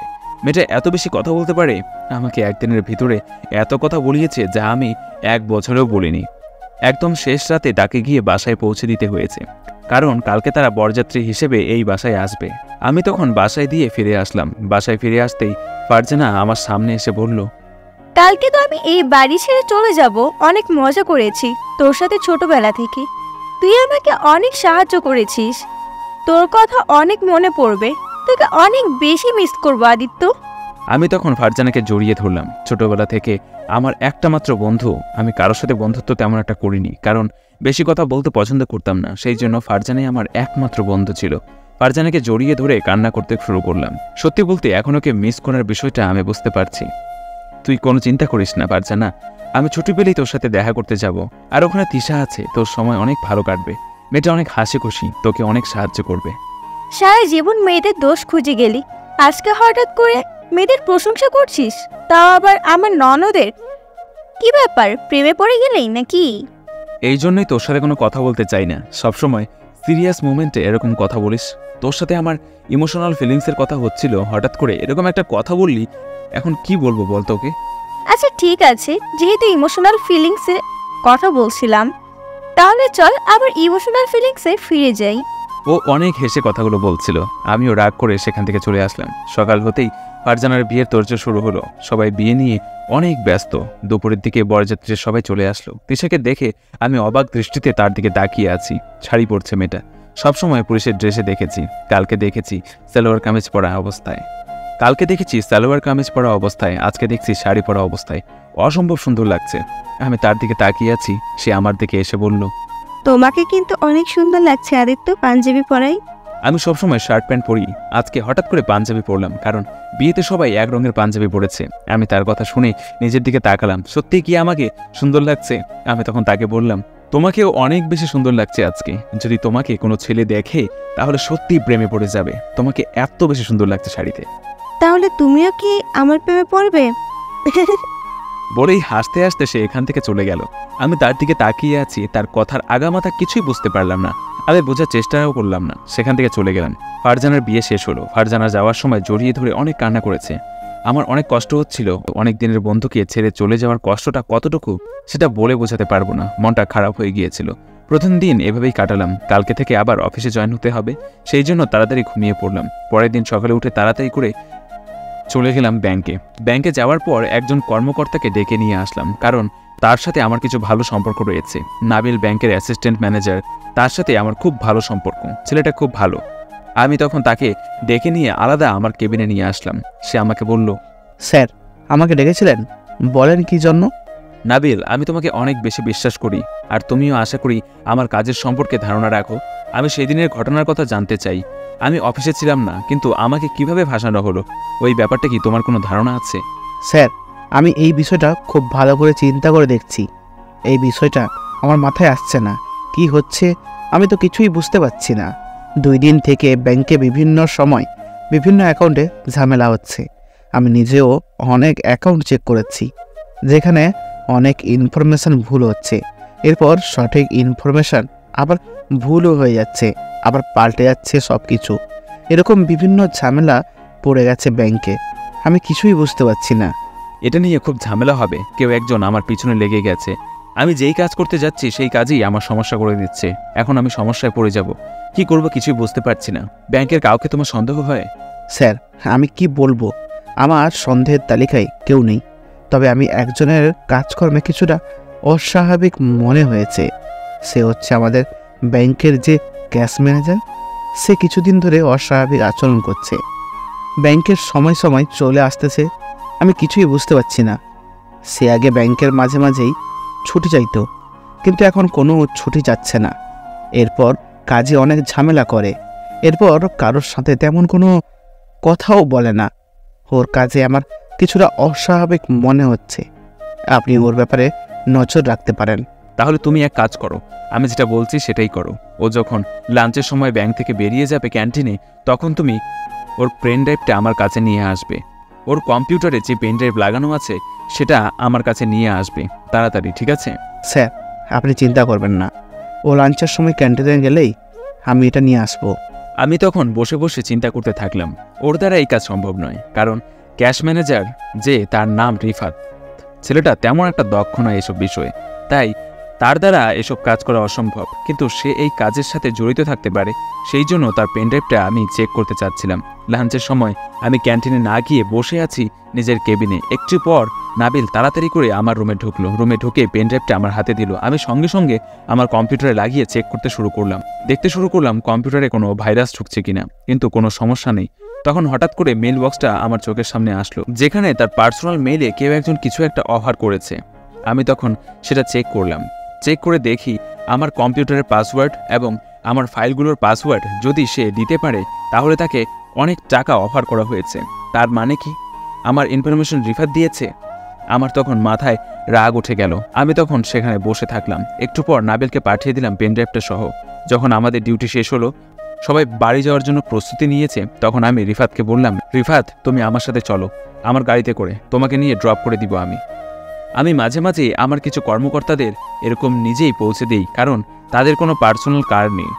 আমার বাবা আমাকে একটা পার্সোনাল গাড়ি কিনে দিয়েছেন। আমি তখন সেই গাড়িতে তাকে তুলে নিলাম। গাড়ি চলতে শুরু করলো। একটু পর তাকে জিজ্ঞেস করলাম, রিফাত একটা কথা কি জানো, কোনো মানুষ যদি বিশ্বাস অর্জন করে ফেলে তাহলে তাকে নিঃসন্দেহে বিশ্বাস করা যায়, কিন্তু বিশ্বাস এমন একটা জিনিস, একবার যদি তাতে কেউ দাগ লাগিয়ে দেয় তাহলে কিন্তু আর জীবনেও ওই বিশ্বাস অর্জন করতে পারে না। কারোর বিশ্বাস তুমি অর্জন করতে পারবে না যদি তুমি কারোর সাথে বেইমানি করো। আদিত্যের কথা শুনে রিফাত বারবার আদিত্যের দিকে তাকাচ্ছে। সে কিছুই বুঝতে পারছে না। হঠাৎ করে রিফাত আদিত্যকে প্রশ্ন করল, স্যার, আমি তো আপনার কথার কিছুই বুঝতে পারছি না। আপনি কি আমাকে উদ্দেশ্য করে কোনো কথা বলছেন? রিফাত, তুমি হয়তো জানো না আমার ব্যাপারে, সেই জন্য তুমি এই কাজ করে ফেলেছো। তুমি কাকে আমার কম্পিউটারের ইনফরমেশন দিয়েছো? তুমি যেটা করেছো সেটা খুবই খারাপ কাজ করেছো। আমি তোমাকে বিশ্বাস করতাম, কিন্তু তুমি আমার বিশ্বাসটাকে খেলা করেছো। আমি তোমাকে বিশ্বাস করে সকল কিছু বলে দিতাম, কিন্তু তুমি আমার সেই বিশ্বাসের সুযোগ নিয়ে আমার ইনফরমেশন অন্যের কাছে পাঠিয়ে দিয়েছো। বিশ্বাস করেন স্যার, আমি এই ব্যাপারে কোনো কিছুই জানি না। আপনাকে এই কথা কে বলছে? সে মিথ্যা কথা বলছে। তাহলে তোমার মেইল বক্সে আসা অফার লেটারটা কি মিথ্যা? আমি তোমার পার্সোনাল মেইল বক্স চেক করেছি, সেখানে কেউ একজন তোমাকে টাকা অফার করেছে। তুমি সেই টাকার লোভে পড়ে এই কাজ করেছো। মিথ্যা বলবে না। আমি তোমার কিছুই করব না। শুধু বলতে চাই একটা কথা, যা করেছো তা ভুল করেছো, আর কোনোদিন এরকম কাজ করবে না। আর কে তোমাকে এই অফার করেছে? আদিত্যর কথা শুনে রিফাত কি বলবে কিছুই বুঝতে পারছে না। সে কিছুক্ষণ চুপ করে থাকলো। এরপর আদিত্যের দিকে তাকিয়ে করুণ দৃষ্টিতে বলল, স্যার, আর কোনোদিন এইরকম কোনো কাজ করব না। যেটা করেছি ভুল করে ফেলেছি। আসলে কে আমাকে এই অফার করেছে সেটা আমি জানি না। আমাকে শুধু মেইলে এই কথাটা জানানোর পর আমার অ্যাকাউন্টে টাকা পাঠিয়ে দেওয়া হয়েছে। এরপর আমি শুধু তাদেরকে সেই মেইলের রিপ্লাইয়ে আপনার অ্যাকাউন্টের ইনফরমেশনগুলো দিয়েছি আর আপনার কম্পিউটারের ইনফরমেশনগুলো দিয়েছি। আদিত্য তখন হাসি মুখে রিফাতের দিকে তাকালো। রিফাত এসব কিছুই বুঝতে পারছে না। আদিত্যের এত কিছু হওয়ার পরেও কেন হাসি মুখে তার দিকে তাকিয়ে আছে। আদিত্য তখন বলল, আমি জানি রিফাত, টাকার লোভে পড়লে মানুষ কি করতে পারে। তুমি হয়তো টাকার লোভে পড়ে গিয়েছিলে, সেই জন্যই তুমি এই কাজ করেছো। কিন্তু শেষবারের মতো তোমাকে একটা সুযোগ দিলাম, আর কোনোদিন এরকম কোনো কাজ করবে না, বুঝতে পারছো? তখন আদিত্য রিফাতকে নিয়ে তার বাসায় নামিয়ে দিয়ে সে নিজের বাসায় চলে এসেছে। এখন জানতে হবে সেই লোকটা কে, কে তার বিরুদ্ধে শত্রুতা করছে সেটাই তো সে বুঝতে পারছে না। যদি আসল শত্রুকে চিহ্নিত করতে পারে তাহলে তার আরও ক্ষতি করতে পারে, সেই জন্য সে খুঁজতে শুরু করেছে। ওদিকে ফারজানা তার শ্বশুরবাড়িতে প্রথম দিন খুব ভালো কাটায়। পরের দিন সন্ধ্যায় তিশা ডিউটি থেকে এসে বলে, ভাবি কি করছো? এই তো এমনি এমনি বসে আছি, কিছুই ভালো লাগছে না। তোমার ভাইয়া তো এখনো আসে নাই। তোমার ডিউটি কি শেষ? হ্যাঁ ভাবি, আমার ডিউটি শেষ। আচ্ছা ভাবি, আদিত্য কি সবসময় এইরকম থাকে? ফারজানা মুচকি হাসতে শুরু করে। তিশার ব্যাপারটা সে বুঝতে পারছে। তিশা হয়তো আদিত্যের প্রেমে পড়ে গেছে, কিন্তু কিছুতেই বলতে পারছে না। তিশার লজ্জা মাখা মুখ দেখে সেটা ফারজানা খুব ভালো করেই বুঝতে পেরেছে। তখন সে আস্তে আস্তে বলে, হ্যাঁ, আদিত্য সবসময় এরকম গম্ভীরভাবে থাকে। ও আমাকে ছাড়া আর কারোর সাথে তেমন ভালো করে কথা বলে না। আমিও ছোটবেলার বন্ধু, ছোটবেলা থেকে একসাথে বড় হয়েছি। ছোটবেলা থেকেই ও এরকম গম্ভীর। তিশা তখন কোনো কথা বলছে না, চুপচাপ ফারজানার দিকে তাকিয়ে আছে। ফারজানা কিছুক্ষণ পিছন দিকে তাকিয়ে মুচকি হেসে সামনের দিকে বলল, কি ব্যাপার ননদিনী, আমার ভাইয়ের প্রেমে পড়ে গেলে নাকি? তুমি এটা বলতে পারলে ভাবি? আমি কত হাসি খুশি মেয়ে, তোমার ওই রকম গম্ভীর ভাইয়ের প্রেমে পড়বো আমি? তোমার এটা কিভাবে মনে আসলো? আমি তোমার ভাইয়ের প্রেমে পড়তে যাব কেন? আমাকে কি পাগল কুকুরের কামড় দিয়েছে? আমাদের সামনে এভাবে কথা বললে হবে না। আমরা জানি তোমরা ভেতরে ভেতরে যে একে অপরকে পছন্দ করো, তাই আমাদের সামনে লুকিয়ে কোনো লাভ নেই। যা বলার সত্যি সত্যি বলতে পারো। তিশা তখন লজ্জামাখা মুখে সেখানে বসে থাকলো। একটু পর আবার ফারজানার দিকে তাকিয়ে আস্তে আস্তে জিজ্ঞাসা করলো, আচ্ছা, ওর তো বয়স কম হয় নাই, ওকে বিয়ে করবে না? ওর সাথে এইসব বিষয় নিয়ে কথা বলাই যায় না। ও এইসব বিষয় নিয়ে কোনো কথা বলতেই চায় না। একবার আমি জিজ্ঞেস করেছিলাম, বলেছে তার পছন্দের কেউকে পেলেই বিয়ে করবে, না হলে নাকি বিয়ে করবে না, কাজ করবে শুধু। এর মধ্যে রাহাত রুমের মধ্যে চলে আসে। তিশা রুম থেকে বেরিয়ে যায়। ওদিকে শিহাব সবকিছু রেডি করে ফেলেছে। যে মিউজিয়ামে তারা চুরি করবে সেই মিউজিয়ামের সকল ডিজাইন সে প্রস্তুত করে ফেলেছে। মিউজিয়াম থেকে তারা চুরি করতে পারলেই আদিত্যকে ধ্বংস করে দিতে পারবে। কিন্তু সেটা কিভাবে? শিহাব এসব কিছুতেই বুঝতে পারছে না। আদিত্য ব্যাংকে চাকরি করে, মিউজিয়ামে চুরি করলে তার কি ক্ষতি হবে সেটা সে জিজ্ঞাসা করে সেই টাকা টুপিওয়ালা লোকটাকে। স্যার, আমার মাথায় তো কিছু ঢুকছে না। আমরা চুরি করব মিউজিয়ামে, কিন্তু এতে করে আদিত্যের কি ক্ষতি হবে? তখন সেই লোকটা হাসতে শুরু করে। তার হাসির কারণ কেউ বুঝতে পারছে না। তখন সে হাসতে হাসতে বলে, শিয়াব, তুমি আমার প্ল্যান বুঝতে পারছো না। আমি কি করব সেটা তুমি দেখতে পাবে। যদি একবার মিউজিয়ামটা আমরা চুরি করতে পারি তাহলে সেখান থেকে অনেক টাকা আমার কাছে চলে আসবে। এরপর আমরা কিছু যন্ত্রপাতি কিনতে পারবো, সাথে একজন বিদেশি হ্যাকারকে ভাড়া করতে পারবো। কারণ তুমি বুঝতে পারছো না, আদিত্য অনেক বড় দক্ষ একজন মানুষ। তাকে ফাঁসাতে হলে খুব ভয়ঙ্করভাবে ফাঁসাতে হবে। তার পার্সোনাল সব জিনিসে সিকিউরিটি লাগানো, সেই সিস্টেম আনলক করা অনেক কষ্টকর। তাহলে তো স্যার আমার সব কিছু প্রস্তুত। এখন আমরা কোন দিকে কাজটা করব সেটা শুধু বলে দিলেই হবে। আমরা সব ডিজাইন কমপ্লিট করে হয়ে গেছে। শুভ কাজে দেরি করে কোনো লাভ নেই। তুমি মিউজিয়ামের পেছনে যে জায়গাটা আছে ওই জায়গাটা খুঁড়ে মিউজিয়ামের ঠিক মাঝ বরাবর বড় একটা ছিদ্র করবে। যতক্ষণে ওই কাজটা কমপ্লিট করবে এর ভেতরে আমি সব কন্ট্রোল অফ করার চেষ্টা করছি। ওকে স্যার, তাহলে আমি এখনই বেরিয়ে পড়ছি। কালকে সকালে আমি আমার কাজ কমপ্লিট হয়ে ফিরবো। ওই দিন সকালে তারা প্ল্যান করে এবং রাতের ভিতর সব কাজ কমপ্লিট করে ফেলে। তাই মিউজিয়াম ওপেন হওয়ার আগেই সব কাজ শেষ করতে হবে। তারা ভোর 6টার দিকে চুরি করার সিদ্ধান্ত নেয়। সে কালো টুপি পরা লোক তখন বুলেট প্রুফ একটা জ্যাকেট পরে চুরি করার উদ্দেশ্যে সেই ছিদ্রের দিকে যায়। কিন্তু মিউজিয়ামের সব সিকিউরিটি সিস্টেম আগে থেকেই বন্ধ করে দেওয়া হয়েছে, যার ফলে তারা যখন চুরি করতে ভিতরে ঢুকে তখন মিউজিয়ামে মাত্র 3 জন সিকিউরিটি গার্ড ছিল। সহজেই তারা সেই তিনজনকে গুলি করে মেরে ফেলে। এরপর মিউজিয়ামের যত মূল্যবান জিনিস আছে সবগুলো চুরি করে তারা সেই ছিদ্র দিয়ে পালিয়ে আসে। যখন 10টার সময় মিউজিয়াম ওপেন হয় তখন দেখা যায় মিউজিয়ামের ভিতরে কোনো মূল্যবান জিনিসই নেই। সব জায়গায় এ খবর ছড়িয়ে পড়া আগেই তারা সেগুলো বিক্রি করে দেয়। বিকালের দিকে সেই দুজন লোক সেগুলো ভাগাভাগি করে নিয়ে নেয় এবং সে কালো টুপিওয়ালা লোকটা তার বন্ধু মাহিনকে কল করে। দোস্ত, তোকে বলেছিলাম না একটা হ্যাকারের খোঁজ করতে? তুই কোনো হ্যাকারকে পেয়েছিস? আমার কিন্তু আর্জেন্ট একটা হ্যাকার দরকার। দোস্ত, কোনো চিন্তা করবি না, আমি খোঁজ নিয়েছিলাম, একজনকে পেয়েছি, সে খুব ভালো।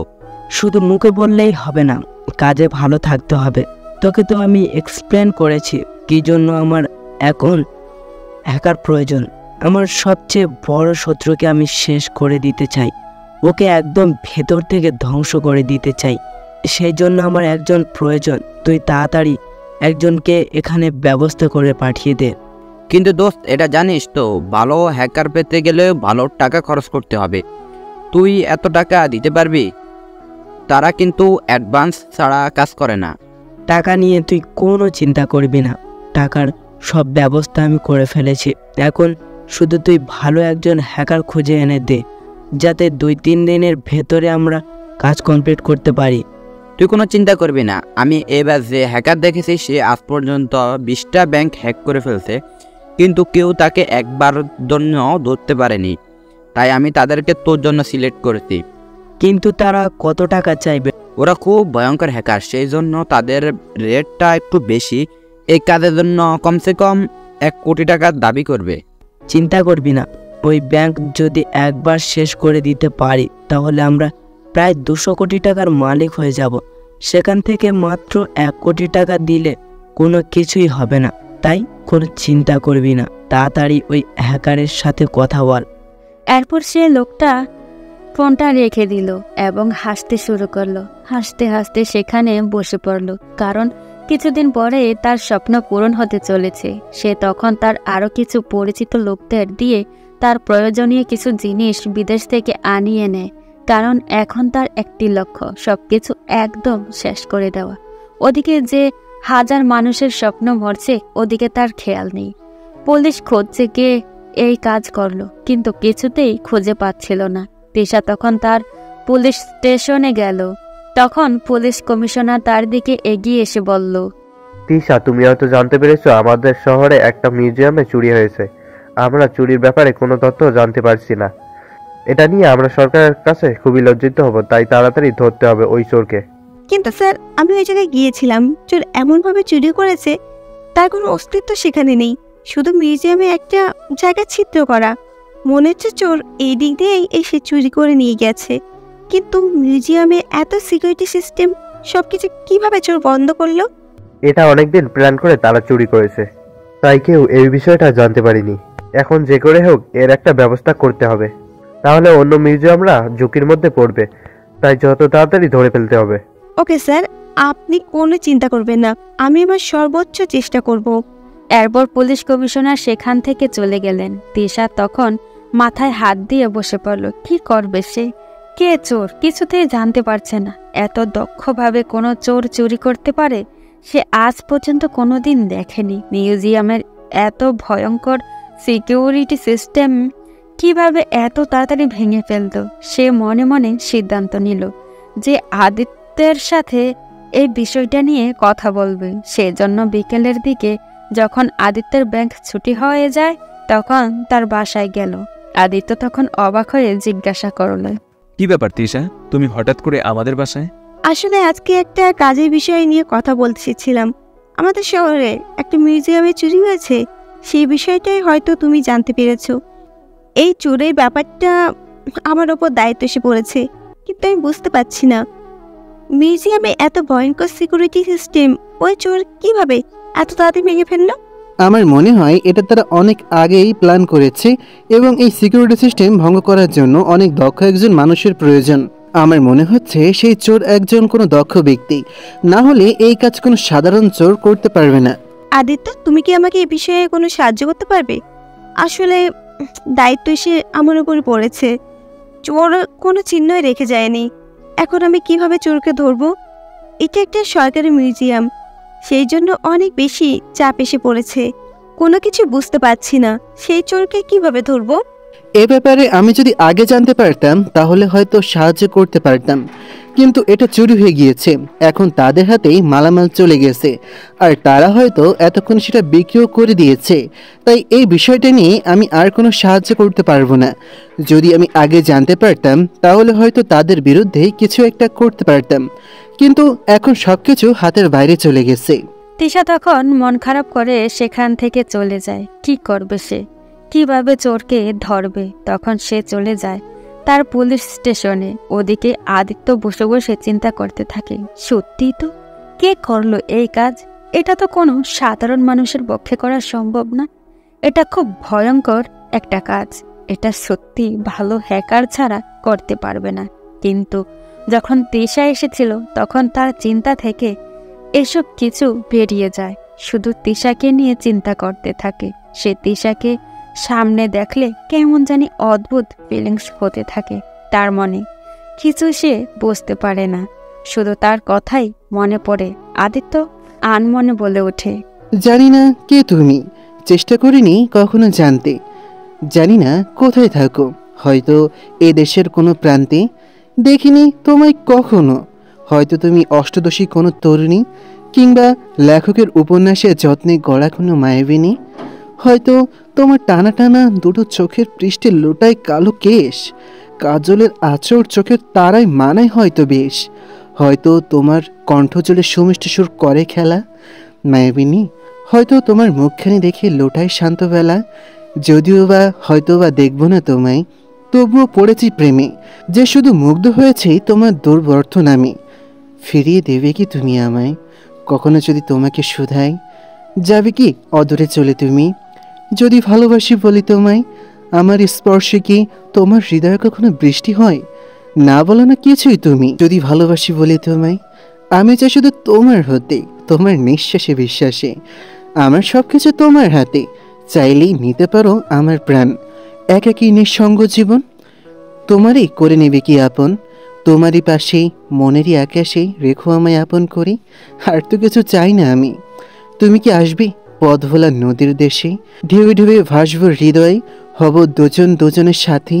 তুমি কি নীল মেঘে ঢাকা আকাশের ঝড় তোলা ভরে আমারই মন ভাঙা ঘরে রোদেলা দিনে ফাগুন হবে?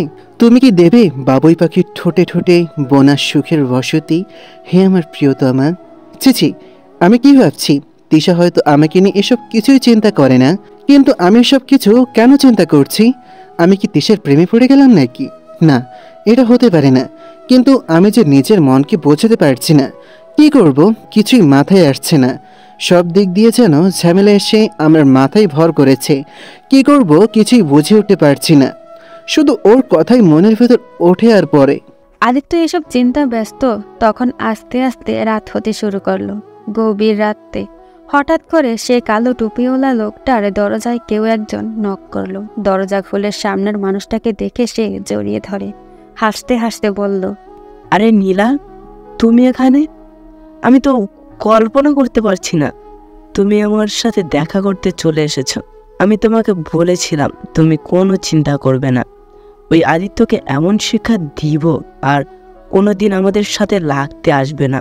তোমাকে ইগনোর করে ওর এত বড় সাহস! আদিত্য অনেক বেড়ে গেছে। ওকে আমি ভালোবেসেছিলাম, কিন্তু ও আমার ভালোবাসার মূল্য দেয়নি। ওকে এখন তার উচিত শিক্ষাটা পেতে হবে। আমি চাই ও যেন ভেতর থেকে একদম ধ্বংস হয়ে যায়। ওকে তিলে তিলে মারবো, আস্তে আস্তে মারবো, যাতে ও বুঝতে পারে মৃত্যুর যন্ত্রণাটা কতটা কঠিন। নীলাও লন্ডনে তাদের সাথে একসাথে পড়াশোনা করেছে। সে আদিত্যকে অনেক বেশি ভালোবাসতো, কিন্তু আদিত্য তাকে কোনোদিন পাত্তা দেয়নি। সব সময় আদিত্যর পেছনে লেগে থাকতো, কিন্তু আদিত্য তাকে একদম কথা বলার সুযোগই দিত না। সেজন্য নীলা অনেক রেগে গেছে।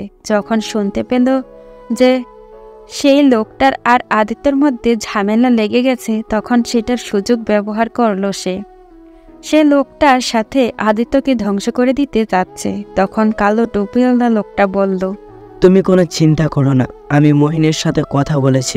কালকের ভিতরে ওরা সবাই দেশে চলে আসবে। ওকে এমন শিক্ষা দিব আর কোনো দিন আমাদের সাথে লাগতে আসবে না। আমি সব কিছুর ব্যবস্থা করে ফেলেছি, ওকে ধ্বংস করে দিয়েই আমরা চলে যাব এই দেশ ছেড়ে।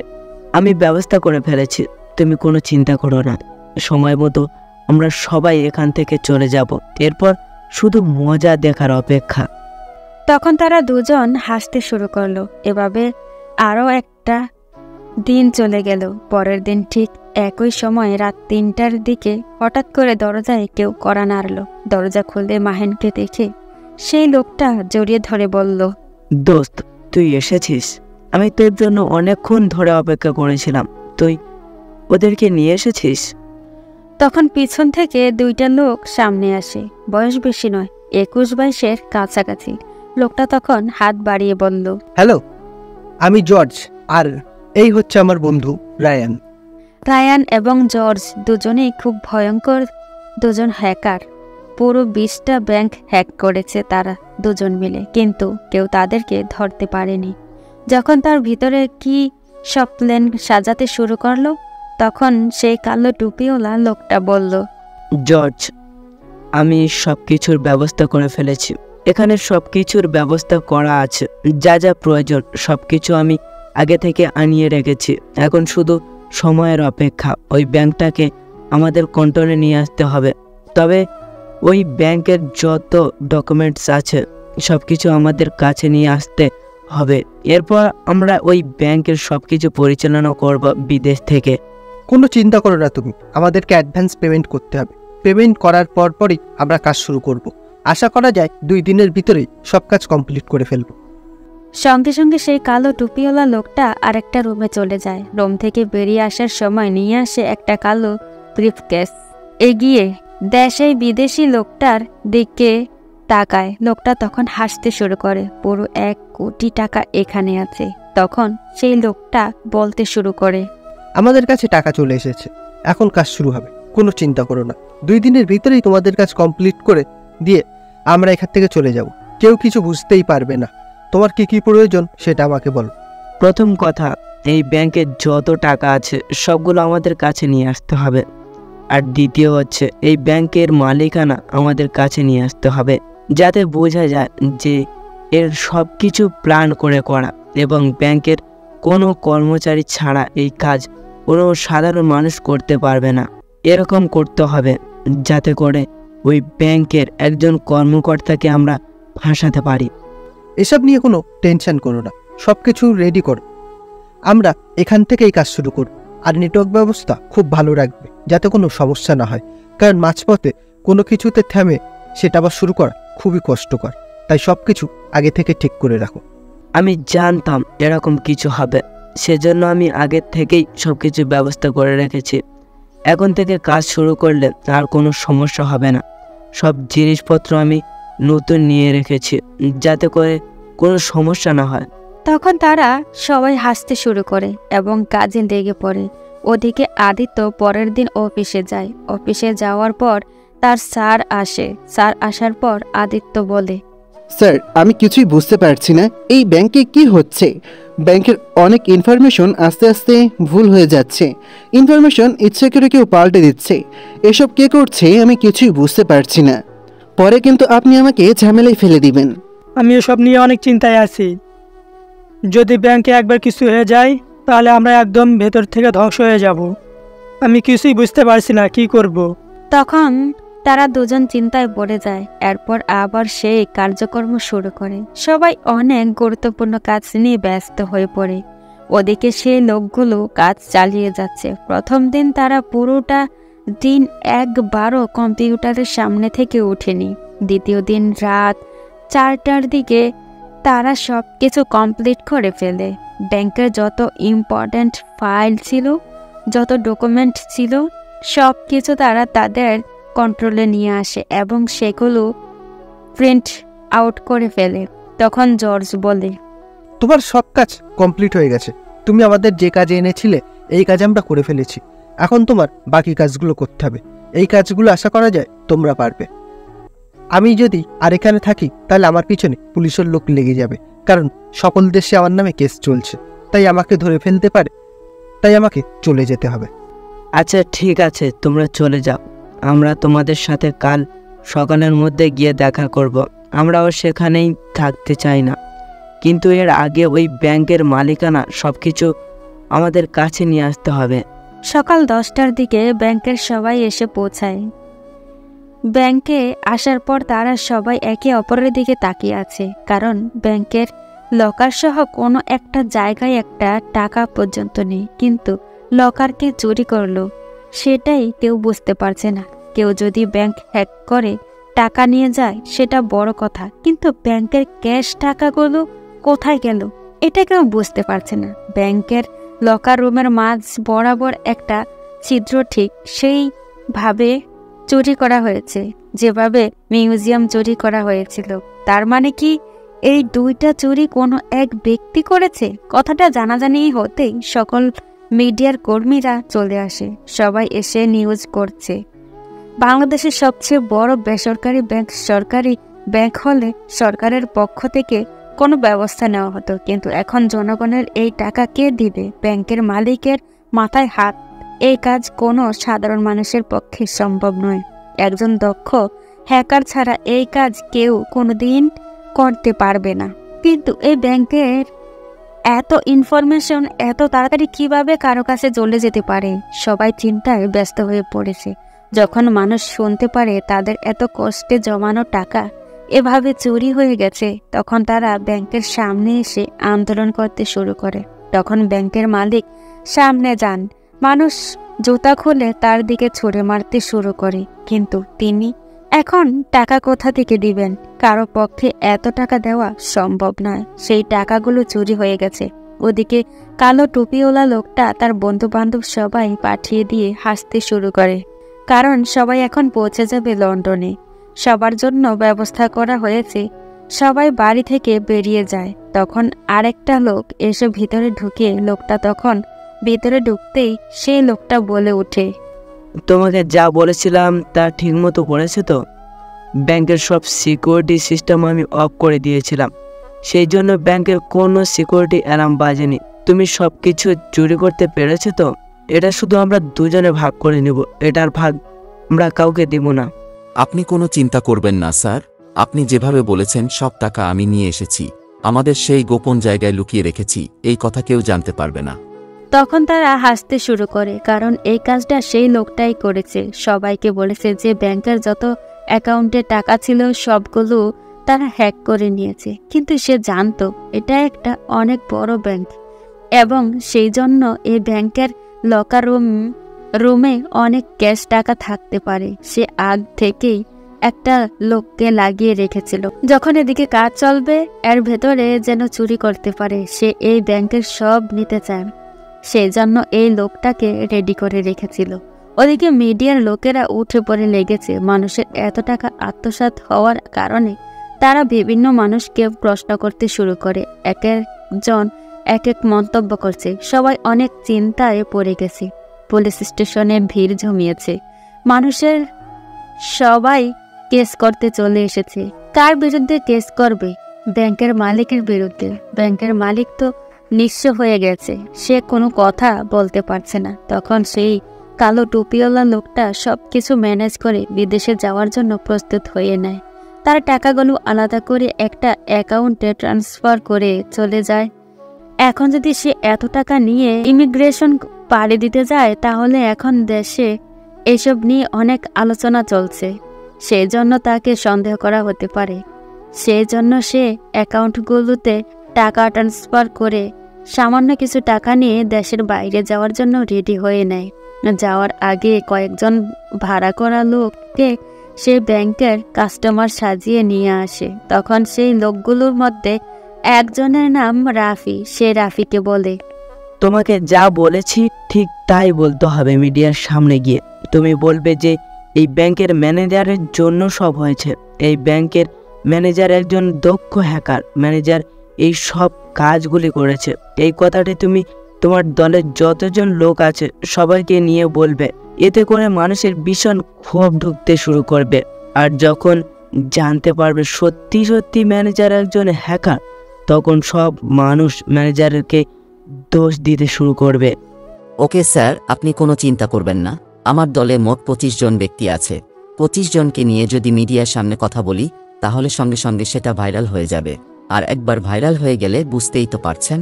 তাহলে আমি এখন চলে যাচ্ছি। এই নাও তোমার টাকা। কাজ ঠিক মতো করবে। আমি যেন সব কিছু ঠিকঠাক মতো দেখতে পাই। যেরকম প্ল্যান করেছি ঠিক সেই রকমই যেন হয়, কোনো ঝামেলা করা যাবে না। তখন সেই লোকটা একটা কালো জ্যাকেট পরে চলে যায় এয়ারপোর্টের দিকে, কারণ বিকাল 3টার দিকে তার ফ্লাইট। এর ভিতরে সে সকল কিছু কমপ্লিট করে ফলে 3টার দিকে বিমান যখন আকাশে উড়ে তখন সে স্বস্তির নিঃশ্বাস ফেলে, কারণ এতদিনের স্বপ্ন তার পূরণ হয়েছে। আজ পুরো 7 বছর পর তার স্বপ্ন পূরণ হয়েছে। 5 বছরে সে জেলের ভিতর থেকে এই স্বপ্ন দেখেছে, কিন্তু সে কিছুই করতে পারেনি। এরপর এই 2 বছর শুধু ঘুরেছে সবকিছু ঠিক করার জন্য। আজ এতদিন পর তার স্বপ্ন পূরণ হয়েছে, সেজন্য সে বিদেশের মাটিতে পা রাখে। ওদিকে দেশে মিডিয়ার লোকেদের সামনে রাফি যা নয় তা বলেই যাচ্ছে আদিত্যের বিরুদ্ধে। আর আমাদের দেশের মিডিয়াদের একটাই সমস্যা, যদি কোনো চাঞ্চল্যকর তথ্য পেয়ে যায় তাহলে সেটা নিয়ে শুধু নিউজ করতে শুরু করে। সত্য মিথ্যা যাচাই করার কোনো সময় নেই তাদের কাছে। শুধু নিউজটা ভাইরাল হলেই হয়। একজন মানুষ মিথ্যা অপবাদে ফেসে যাবে এটা কারো চিন্তা নেই, শুধু এটাই চিন্তা তাদের নিউজ ভাইরাল হতে হবে। সত্যি নিউজ মাঝে মাঝে প্রকাশ করলেও অধিকাংশ নিউজ বর্তমানে তারা মিথ্যা প্রকাশ করে। আদিত্য তখন নিজের বাসায় বসেছিল, হঠাৎ করে তার বাবা এসে বলে, আদিত্য, এসব কি শুনছি? তুমি নিউজ দেখেছ? আজকে নিউজে কি সব আজে বাজে কথা বলছে তোমার ব্যাপারে। তুমি এই কাজ কিভাবে করলে? আমি তো বিশ্বাস করতে পারছি না। আমার মনে হয় কেউ তোমাকে ফাঁসানোর চেষ্টা করছে। দেখো তো একবার নিউজটা। বলেই তার বাবা টিভিটা অন করে। টিভি ছাড়তেই সে নিউজে দেখতে পায় বলছে, দেশের সবচেয়ে বড় বেসরকারি ব্যাংকের চুরি ব্যাপারে একটি নতুন তথ্য আমাদের সামনে চলে এসেছে। সবাই এটা নিয়ে অনেক চিন্তায় পড়ে গেছে, কারণ সে ব্যাংকের ম্যানেজার একজন দক্ষ হ্যাকার। সে লন্ডনের ইউনিভার্সিটি থেকে কম্পিউটার সায়েন্সে বিশেষভাবে প্রশিক্ষণপ্রাপ্ত এবং দেশে সে ব্যাংকে জয়েন হওয়ার আগে অনেক ক্ষেত্রে বিভিন্ন প্রতিষ্ঠানকে বাঁচিয়েছেন। এখন জনগণের একটাই প্রশ্ন, এত বড় একজন হ্যাকারকে কেন সে ব্যাংকের ম্যানেজার হিসেবে চাকরি দেওয়া হলো? জনগণের এই প্রশ্নের উত্তর কে দেবে? আদিত্য চৌধুরীকে শাস্তি দিবে, নাকি জনগণের টাকা এভাবে চলে যাবে? জানতে হলে আমাদের সাথেই থাকুন। নিউজ দেখার পর আদিত্য কি বলবে কিছুই বুঝে উঠতে পারছে না। সে তার বাবার দিকে একবার তাকাচ্ছে, আরেকবার নিজের দিকে তাকাচ্ছে। তার বিরুদ্ধে এত বড় একটা অভিযোগ তোলা হবে সে কোনো দিন ভাবতেও পারেনি। সে তখন তার বাবার দিকে তাকায়। তার বাবা তখন বলে, তোমাকে আমি বারবার বলেছিলাম এসব ঝামেলায় না জড়াতে। আমার বিজনেস জয়েন হলে আজকে তোমাকে ঝামেলায় পড়তে হতো না, কিন্তু তুমি আমার কোনো কথা শোনোনি। এরকম ঝামেলায় গিয়ে ফেসে গেছ। এখন দেখো তোমার বিরুদ্ধে কী রকম ভয়ঙ্কর একটা মিথ্যা অভিযোগ তোলা হয়েছে। এই অভিযোগ থেকে তুমি কিভাবে এখন মুক্তি পাবে? আমার ছেলে হয়ে আমার সম্মানটাও পর্যন্ত তুমি নষ্ট করলে। আদিত্য তখনও বুঝতে পারেনি। এক মুহূর্তে সেখানে না দাঁড়িয়ে থেকে ব্যাংকের দিকে চলে যায়, কারণ এখন সে বোঝাতে যায় আসল ঘটনা। সে কোনো কিছু করেনি, কিন্তু যখনই সে সেখানে পৌঁছায় তখন জনগণ তাকে দেখে অনেক রেগে যায়। সবাই তাকে ধরে মারতে শুরু করে। ওদিকে রাফি কয়েকজন লোককে নিয়ে চলে যায় পুলিশ স্টেশনে। সেখানে গিয়ে সে আদিত্যের বিরুদ্ধে মামলা করে। রাফি এবং ব্যাংকের কোনো কাস্টমার নয়, সেজন্য সে কেস করতে পারবে না। তার কাছে সেই ব্যাংকে টাকা রাখার মতো কোনো প্রমাণ নেই, কিন্তু সে কয়েকজন লোককে বুঝিয়ে ফেলেছে। তারা তখন তাদের ইনফরমেশন নিয়ে চলে যায় থানায় এবং আদিত্যের বিরুদ্ধে মামলা করবে। সে মামলার তদন্তের জন্য আবার তিশাকে রাখা হয়। তিশা তখন এই কথাটা শুনে কান্না করতে শুরু করে। এখন তাকে আদিত্যকে অ্যারেস্ট করতে হবে, কিন্তু সে আদিত্যকে কিভাবে অ্যারেস্ট করবে? তার হাত পা কাঁপতে শুরু করেছে। সে তখন যেখানে বসে কান্না করতে শুরু করে, তখন পুলিশ কমিশনার এসে তাকে ধমক দিয়ে বলে, দিশা, তুমি এখনো বসে আছো? ওদিকে আদিত্য চৌধুরী যদি পালিয়ে যায় তাকে কিভাবে ধরবে? এখনই যাও, সে ব্যাংকের সামনে আছে, তাকে অ্যারেস্ট করে নিয়ে আসো। তার বিরুদ্ধে প্রমাণ এসেছে, এরপর যা হবে দেখা যাবে। কিন্তু এখন তাড়াতাড়ি তুমি আদিত্য চৌধুরীকে গিয়ে অ্যারেস্ট করে নিয়ে আসো, তাহলে জনগণ মেরে ফেলবে। তিশা তখন কিছুক্ষণ পুলিশ কমিশনারের দিকে তাকিয়ে থাকে, কিন্তু এখন তাকে যেতেই হবে। তখন সে কান্না করতে করতে সেখান থেকে চলে যায় এবং পৌঁছে যায়। সেখানে গিয়ে দেখতে পায় কয়েকজন লোক মিলে আদিত্যকে বেদরম মারতে শুরু করেছে। তাদের ভিতরে যেন একটু মায়া নেই, কারো প্রতি তারা একের পর এক আঘাত করে যাচ্ছে। তার উপরে আদিত্য তখন কোনো কথা বলতে পারছে না, সে প্রায় বেহুশ হয়ে গেছে, হাত পা কেটে গেছে, মুখ দিয়ে রক্ত বের হচ্ছে। ওদিকে সেই কালো টুপিওয়ালা লোকটা এই অবস্থা নিউজে লাইভে দেখছে। লাইভে এটা দেখার পর সে হাসতে শুরু করে আর চিৎকার করে বলেন, বন্ধু আদিত্য চৌধুরী, সেদিন যদি আমার কথা মেনে নিতে তাহলে আজকের তোমাকে এই দিন দেখতে হতো না। আজকের তুমি আমার মতো এখানে হাসি খুশি দিন কাটাতে পারতে, কিন্তু তুমি আমার কথা শোনোইনি। তুমি অতিরিক্ত ভালো মানুষ হওয়ার চেষ্টা করেছিলে, তাহলে আজকের তোমার ভালো মানুষের ফল তুমি পেয়ে গেলে। এখন এনজয় করো এই মারগুলো। তিশা তখন আদিত্যকে নিয়ে প্রথমে হসপিটালে যায়। হসপিটালে গিয়ে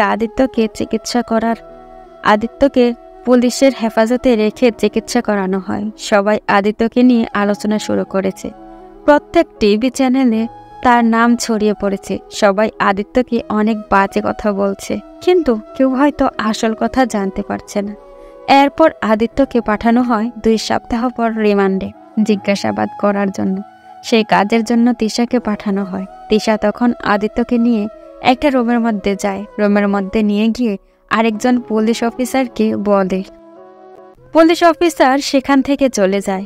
নিয়ম হলো রিমান্ডের সময় অপরাধীকে বিভিন্নভাবে টর্চার করে জিজ্ঞাসাবাদ করা হয়, কিন্তু আদিত্য চুপচাপ বসে আছে। সে কি করবে কিছুই বুঝতে পারছে না। তার জীবনে এত ভয়ঙ্কর পরিস্থিতিতে সে কোনোদিন পড়েনি, তাই এসব বিষয়ে তার কোনো ধারণা নেই। তখন তিশা তাকে টর্চার করার বদলে আস্তে আস্তে জিজ্ঞাসা করে, আমি জানি আদি, তুমি এসব কাজ করতে পারো না। আমি তোমাকে অনেক বেশি বিশ্বাস করি, তাই তুমি কোনো ভয় পেও না। আমি তোমার উপর কোনো অত্যাচার করব না। তুমি সত্যি করে বলো, তুমি কি করেছো? আদিত্য তখন কি বলবে কিছুই বুঝতে পারছে না। চারদিকে তাকায়। সে কোনো দিন জেলে আসবে সেটা চিন্তাও করেনি। সে সবসময় ভালো কাজ করার চেষ্টা করেছে, কিন্তু আজ সে ভালো কাজটাকে এত বড় একটা ভয়ঙ্কর বিপদের মধ্যে এনে ফেলবে সে কোনোদিন ভাবতে পারেনি। তখন সে তিশার দিকে তাকিয়ে আস্তে আস্তে বলে ওঠে, তিশা, তুমি আমাকে অনেক দিন থেকে চিনো। আমি কীরকম মানুষ এটা তুমি খুব ভালো করেই জানো। আমি এরকম কাজ কোনোদিন করতে পারি না সেটা তুমি খুব ভালো করেই জানো। তাই এসব প্রশ্ন করে আমাকে লজ্জা দিবে না। তোমার যদি আমাকে শাস্তি দেওয়ার ইচ্ছা হয় তাহলে শাস্তি দিতে পারো, আমি প্রস্তুত আছি। আদিত্য, আমি তোমাকে অপমান করার জন্য কোনো কথা বলিনি। আসলে আমাকে এখানে জিজ্ঞাসাবাদ করার জন্য পাঠানো হয়েছে। আমি নিয়ম রক্ষার জন্য তোমাকে শুধু জিজ্ঞাসাবাদ করছি। আমি জানি তুমি এই কাজ করতে পারো না, কিন্তু তোমার কি কাউকে সন্দেহ হয় কে এই কাজ করতে পারে? আমার কাউকে সন্দেহ হয় না, কিন্তু যে এই কাজ করেছে সে অনেক প্ল্যান করে অনেক দিনে এই কাজ সম্পন্ন করেছে। না হলে এই কাজ এত তাড়াতাড়ি সম্পন্ন করা সম্ভব নয়। একজন দক্ষ মানুষ ছাড়া এই কাজ কোনো দিন কেউ করতে পারতো না, কারণ এই কাজটা খুবই ভয়ঙ্কর একটা কাজ। আমার যত সিকিউরিটি ছিল সেই সিকিউরিটি ব্রেক করা কোনো সাধারণ মানুষের পক্ষে সম্ভব নয়। সাধারণ কোনো চোর তো সেটা করতে পারবে না। তোমার বিরুদ্ধে সেই অভিজ্ঞ ব্যক্তি কে, যে তোমাকে এত বড় একটা বিপদের মধ্যে ফেললো? তুমি আমাকে তার নাম বলো, আমি তার বিরুদ্ধে ব্যবস্থা গ্রহণ করছি। আমি জানি না, তবে তাকে ধরার একটা প্ল্যান আছে। যদি এই প্ল্যানটা ঠিকমতো করতে পারো তাহলে সে সামনে চলে আসবে, কোনো চিন্তা করে না। সেই প্ল্যানটা কি তাড়াতাড়ি আমাদেরকে বলো। আমার মনে হয় না তাকে তোমরা ধরতে পারবে, কিন্তু তাকে সামনে আনার একটা প্ল্যান হচ্ছে। সে ওই ব্যাংকের যত ডকুমেন্ট আছে সবগুলো সে নিয়েছে, যার ফলে ব্যাংকের বর্তমান মালিক সে। এখন যদি মালিকানা সরকারিভাবে জব্দ করে দেওয়া হয় তাহলে সে তার মালিকানা রক্ষা করার জন্য মেইল পাঠাতে পারে, আর যদি সে মেইল পাঠায় তাহলে আমি নির্দোষ প্রমাণ হয়ে যাব। সেটা কিভাবে সম্ভব আমি বলছি। যদি সে মালিকানা দাবি করে এই ব্যাংকের, তাহলে মানুষ বুঝতে পারবে সেই ব্যাংক থেকেও টাকা চুরি করেছে। এর ফলে আমার উপরে যে অভিযোগ আছে সেই অভিযোগ থেকে মুক্তি পেয়ে যাব। সেই জন্য একটা কাজ করতে হবে, তোমরা সবাইকে বলতে হবে যে আমি আমার অপরাধ স্বীকার করে ফেলেছি এবং আমাদেরকে আদালতে চালান করে দাও। এর ভিতর তুমি আমার পরিবারের কাছে যাও, পরিবারের কাছে গিয়ে একজন উকিল নিয়োগ দাও। যদি আদালত আমাকে সাপ্লাই না করা হয় তাহলে এখানে আমার পক্ষে থেকে লড়তে আসা সম্ভব না। যদি আদালত দিয়ে দাও তাহলে তোমার উকিল তখন একটা কথা বলবে, তখন সেই জায়গা থেকে যখন অর্ডার আসবে যে ব্যাংকের কাগজপত্র জব্দ করে দেওয়া হোক এবং আমাকে শাস্তি দেওয়া হোক, আর আমাকে শাস্তি দেওয়া হলে সমস্যা নেই, যদি ওই লোকটা সামনে চলে আসে তাহলে সবাই বুঝতে পেরে যাবে যে আমি চুরি করিনি। সেই জন্য প্রথমে আমাকে অপরাধী শাস্তি হবে। তিশা তখন আদিত্যের বুদ্ধি শুনে চুপচাপ তার মুখের দিকে তাকিয়ে আছে। ছেলেটা কত বিষয় নিয়ে চিন্তা করে, তার গম্ভীর থাকাটা মানায় না। কারণ সে যদি গম্ভীর না থাকতো তাহলে এত জিনিস চিন্তা করতে পারতো না। এটা কারোর মাথায় আসেনি। সত্যি তো সে লোকটা যদি তার মালিকানা দাবি করে তাহলে সবাই বুঝতে পেরে যাবে যে লোকটা চুরি করেছে। আদিত্য কোনো কাজ করেনি, তাই আদিত্য সেখান থেকে মুক্তি পেয়ে যাবে। কিন্তু লোকটাকে ধরতে হবে। এর জন্য তারা সেই নাটকটাই সাজায় এবং বলে যে আদিত্য সব কিছু স্বীকার করে নিয়েছে। যখন এই খবরটা মিডিয়ার মধ্যে যায় তখন সবাই কথাটা নিয়ে অনেক আন্দোলন শুরু করে এবং আদিত্যের শাস্তির জন্য দাবি জানায়। কিন্তু সেই লোকটা বুঝতে পারে না আদিত্য কেন সবকিছু স্বীকার করে নিল। সে তো কোনো কেউ কাজ করেনি, তাহলে সে কেন স্বীকার করে নিল? কিন্তু সে অনেক বেশি খুশি হয়েছে যে আদিত্য সবকিছু স্বীকার করে নিয়েছে। এখন আদিত্যকে আর কেউ বাঁচাতে পারবে না। ওদিকে ফারজানা এসব বিষয় টিভিতে দেখে কান্নায় ভেঙে পড়েছে। আর সে যখন জানতে পেরেছে যে তিশা আদিত্যকে গ্রেফতার করেছে তখন তিশার প্রতি একটা অভিমান চলে এসেছে। তিশা যখন বাসায় ফিরে যায় তখন ফারজানা কোনো কথা বলে না, চুপচাপ নিজের রুমে বসে থাকে। তিশা বাসায় আসলে ফারজানা এগিয়ে এসে গল্প করত, কিন্তু আজকে কোনো কথা বলছে না। তিশা কাছে গিয়ে জিজ্ঞাসা করে, ভাবি তুমি আজকে কোনো কথা বলছো না কেন? কি হয়েছে? তারপর তুমি কেন আদিত্যকে জিজ্ঞেস করতে গেলে? সে তো এই কাজ করেনি, আর সে এই কাজ করেছে সেটা তুমি কিভাবে জানলে? তুমি সাংবাদিকদের সামনে এই কথাটা কেন বললে? ও আচ্ছা, এই ব্যাপার নিয়ে তুমি রাগ করেছো? তুমি কোনো চিন্তা করো না, আদিত্যর সাথে আমার কথা হয়েছে। আমাদের একটা প্ল্যান আছে। এখন তোমার বাসায় যেতে হবে। তুমি ভাইকে নিয়ে চলো তোমাদের বাসায়। এখন এখানে থাকলে হবে না, তোমার বাসায় যেতে হবে। এখন তারা তিনজন চলে যায় আদিত্যের বাসায়। আদিত্যের মা তো কান্না করতে করতে একদম অবস্থা খারাপ হয়ে গেছে। তিশাকে দেখতেই রাগ করে চিৎকার করতে শুরু করেন। তিশাকে তিনি সামনে দেখতে চান না। তখন তিশা আদিত্যের মায়ের কাছে গিয়ে বলে, আন্টি আপনি কোনো চিন্তা করবেন না, আমি আদিত্যর সাথে সব বিষয় নিয়ে কথা বলেছি। ও আমাকে এই কাজ করতে বলেছে। আপনি কোনো চিন্তা করবেন না, 1 মাসের ভিতরে ওর মুক্তি হয়ে যাবে। যখন আদালতে এই কেসটি শুরু হবে তখন আদিত্য এই সব কিছু থেকে মুক্তি পেয়ে যাবে। আদিত্যর বাবা তিশার দিকে এগিয়ে আসেন। তিনি এসব বিষয় জানতে চান। তখন তিনি প্রশ্ন করেন, তোমরা কি প্ল্যান করেছ? আদিত্য যে সব কিছুর স্বীকার করে নিয়েছে এটা তুমি বললে। এখন যখন আদালতে কেসটা যাবে তখন আদিত্য সব কিছু স্বীকার করে নিবে, আর সে চুরি করেছে স্বীকার করার পরেও সে কিভাবে মুক্তি পাবে? এই বিষয় নিয়ে আপনার সাথে আমি পরে কথা বলবো। এখন আপনি তাড়াতাড়ি একজন ভালো উকিল নিয়োগ দিন। আদিত্য মুক্তির জন্য আমি তাকে সব কিছু বুঝিয়ে বলবো। আমাদের একটা প্ল্যান আছে, এই প্ল্যানটা মতো কাজ করলে আসল অপরাধী সামনে চলে আসবে। তখন তিশার কথা মতো একজন ভালো উকিল নিয়োগ দেওয়া হয় এবং 3 দিন পর আদিত্যকে আদালতে তোলা হয়। তখন তিশা গিয়ে সেই উকিলের সাথে দেখা করে। আপনাকে আমি যা বলছি ঠিকই তাই করবেন। আর আদিত্য সব কিছু স্বীকার করে নিয়েছে, সেটা আপনি মেনে নেবেন, সমস্যা নেই। আদিত্য আদালতেও সব কিছু স্বীকার করে নেবে। আপনি যখন বলবেন সে যেহেতু আদিত্য এই সব কিছু চুরি করেছে এবং তার শাস্তি হয়েছে এবং এই বিষয়ে সমাধান হয়ে গেছে, সেহেতু ওই ব্যাংকের মালিকানা যেন জব্দ করে দেওয়া হয়, কারণ ব্যাংকের মালিকানা আদিত্যর কাছে চলে গেছে। আপনি কোনো চিন্তা করবেন না, আমি সব কিছু বুঝতে পেরেছি। আমি আপনাদের কথা মতোই কাজ করব। আদালতে আমি এই কথাটাই বলবো আপনারা কোনো টেনশন করবেন না। আদালত শুরু হতেই সেই লোকটা সব কিছু বলে দেয় এবং আদালত থেকে রায় ঘোষণা করা হয় যে আদিত্যকে যাবজ্জীবন কারাদণ্ড দেওয়া হয়েছে এবং সেই ব্যাংকের মালিকানা জব্দ করা হয়েছে।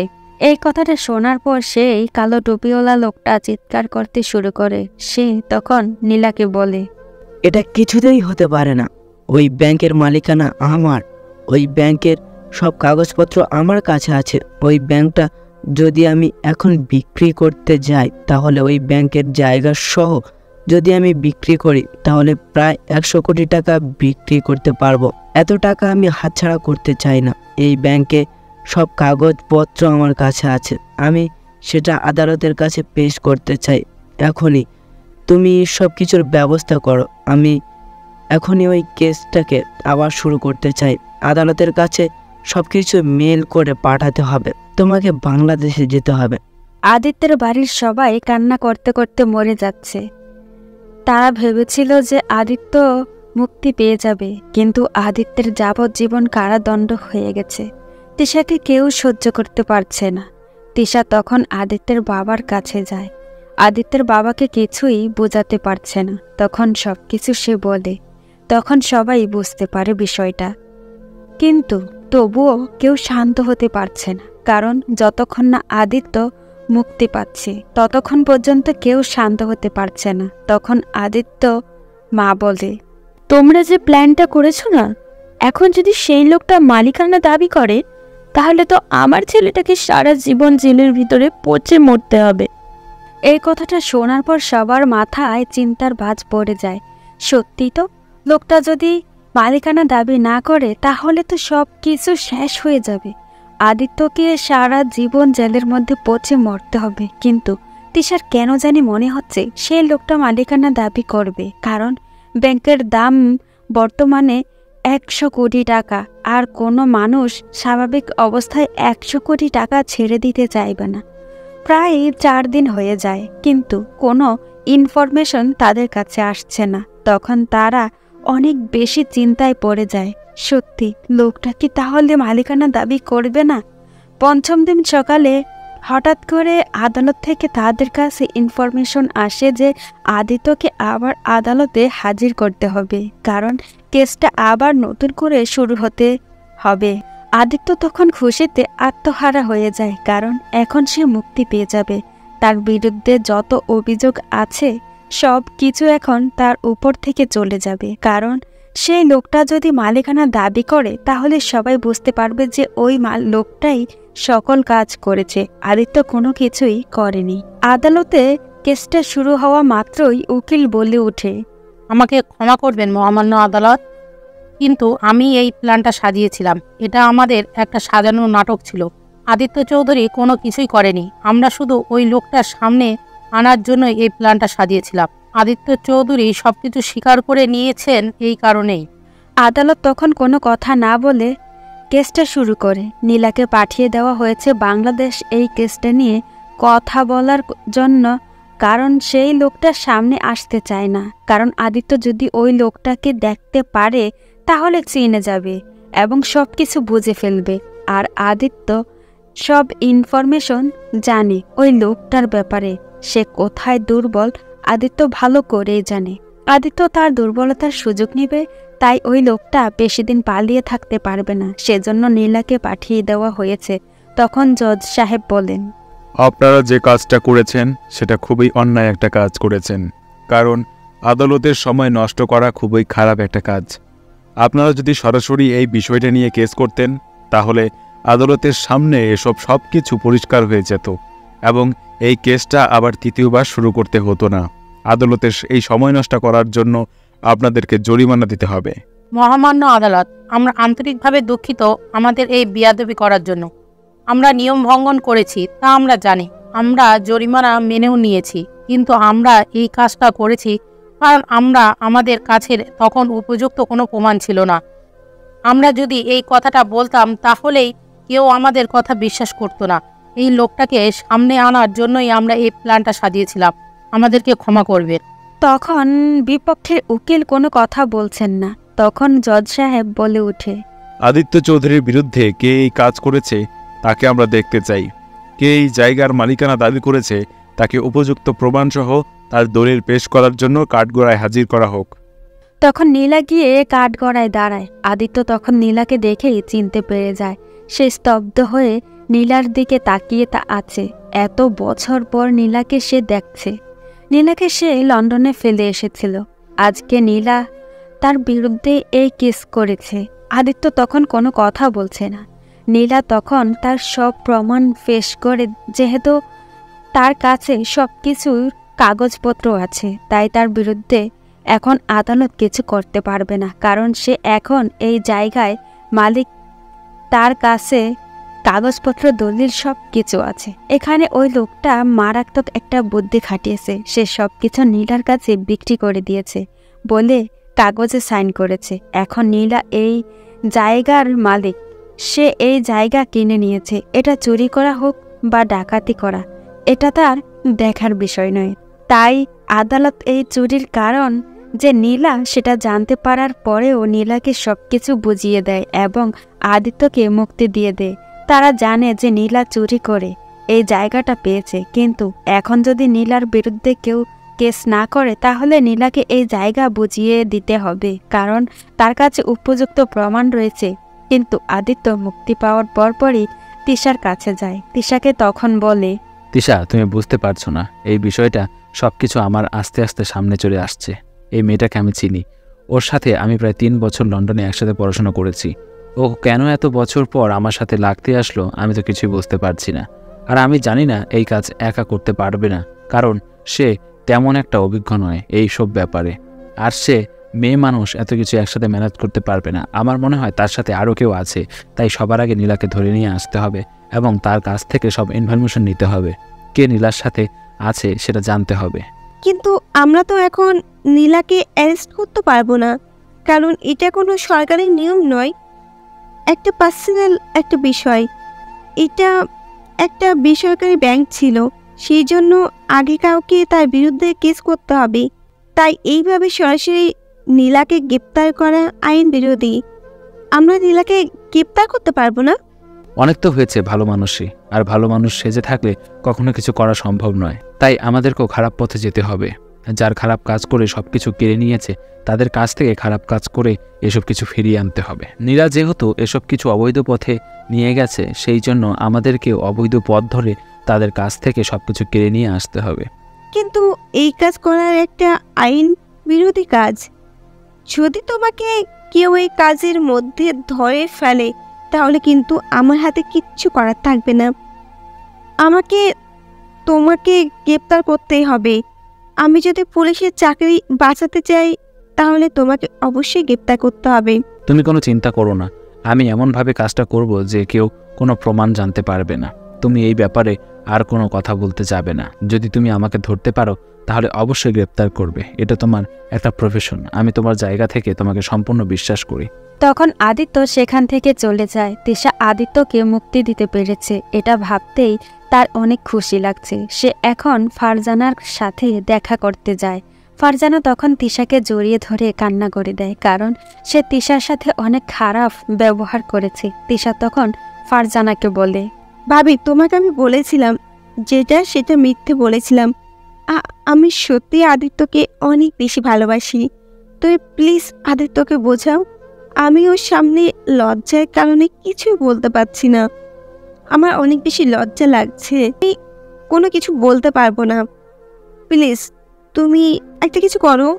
ফারজানা তখন মুস্কি হাসলো, কারণ সে আগে থেকেই এই বিষয়টা বুঝতে পেরেছিল, কিন্তু এতদিন এত ঝামেলার কারণে পরিবারের কাছে বলেনি। এখন সে পরিবারের কাছে সব কিছু বলে দিবে, কিন্তু আদিত্য কি এটা মেনে নেবে? কারণ আদিত্য এখন এসব বিষয় নিয়ে ব্যস্ত হয়ে পড়েছে। সে যদি এসব বিষয়ে মেনে না নেয় তখন সে মনে মনে সিদ্ধান্ত নিয়েছে আদিত্যের বাবার সাথে কথা বলবে। আদিত্য আর কারো কথা না শুনলেও তার বাবার কথা সব সময় শুনে, তাই তার বাবা যে সিদ্ধান্ত নিতে সেটা মেনে নেবে। আমি তখন কি করব কিছুই বুঝে উঠতে পারছিলাম না। এখন যে করেই হোক নীলাকে আটক করতে হবে, কিন্তু নীলা কোথায় থাকে, কি করে কিছুই তো জানি না। এই কাজও একা করতে পারবে না, তার মানে নীলার সাথে কেউ আছে।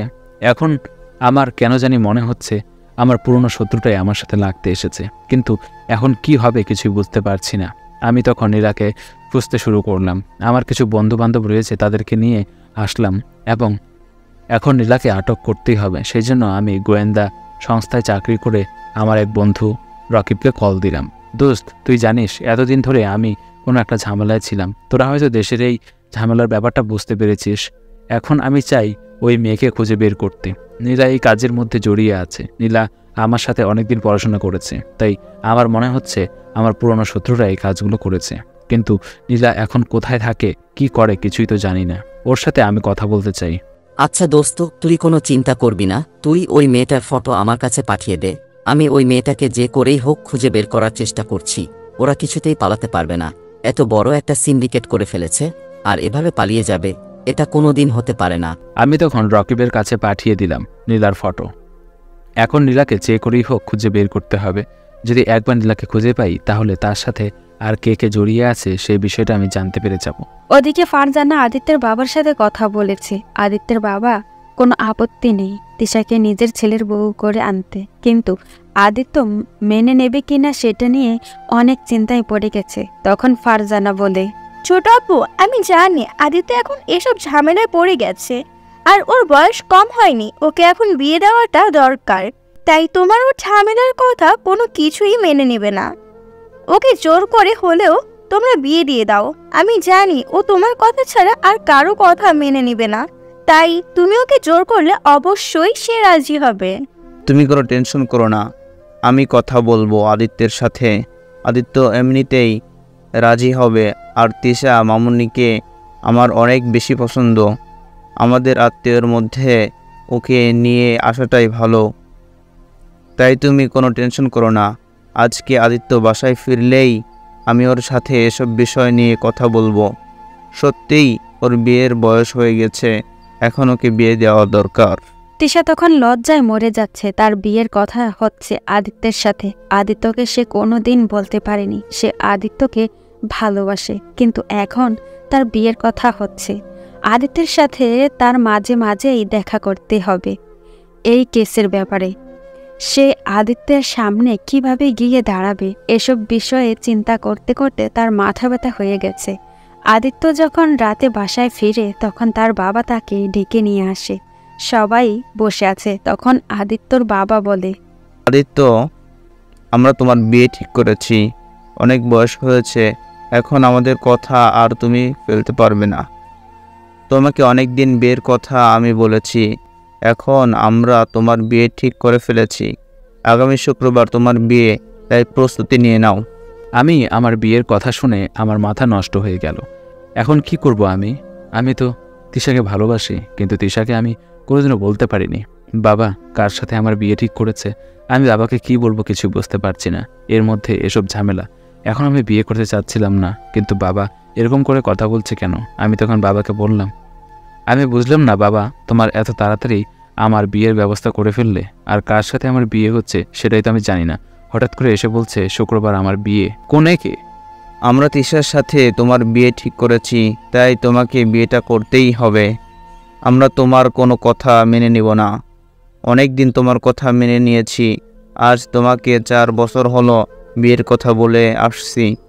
তোমার চাকরি হয়েছে, সব কিছু হয়েছে, কিন্তু তুমি বিয়ে করতে চাইছো না। এখন আর তোমার কোনো কথা আমরা মেনে নিব না। তিশাকেই তোমার বিয়ে করতে হবে। তিশার কথা শুনে মনে মনে কিছুটা স্বস্তি পেলাম। এতক্ষণ অনেক টেনশনের মধ্যে ছিলাম, কিন্তু এখন আমি বিয়ে করতে চাই না। কথাটা বুঝতে হবে, কিন্তু তিশার সাথে এসব বিষয় নিয়ে কথা বলতে গেলে বাবা অনেক বেশি রেগে যাবেন।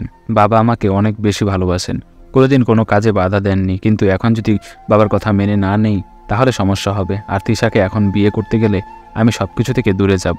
এখন যদি ওর মায়ায় আমি জড়িয়ে পড়ি তাহলে আমি আমার প্ল্যান সাকসেসফুল করতে পারবো না। আমি এই অপরাধীকে ধরতে পারবো না। আর যে আমাকে এত বড় একটা ভয়ঙ্কর বিপদের মধ্যে ফেললো তাকে আমি এমনিতেই ছেড়ে দিব, এটা হতে পারে না।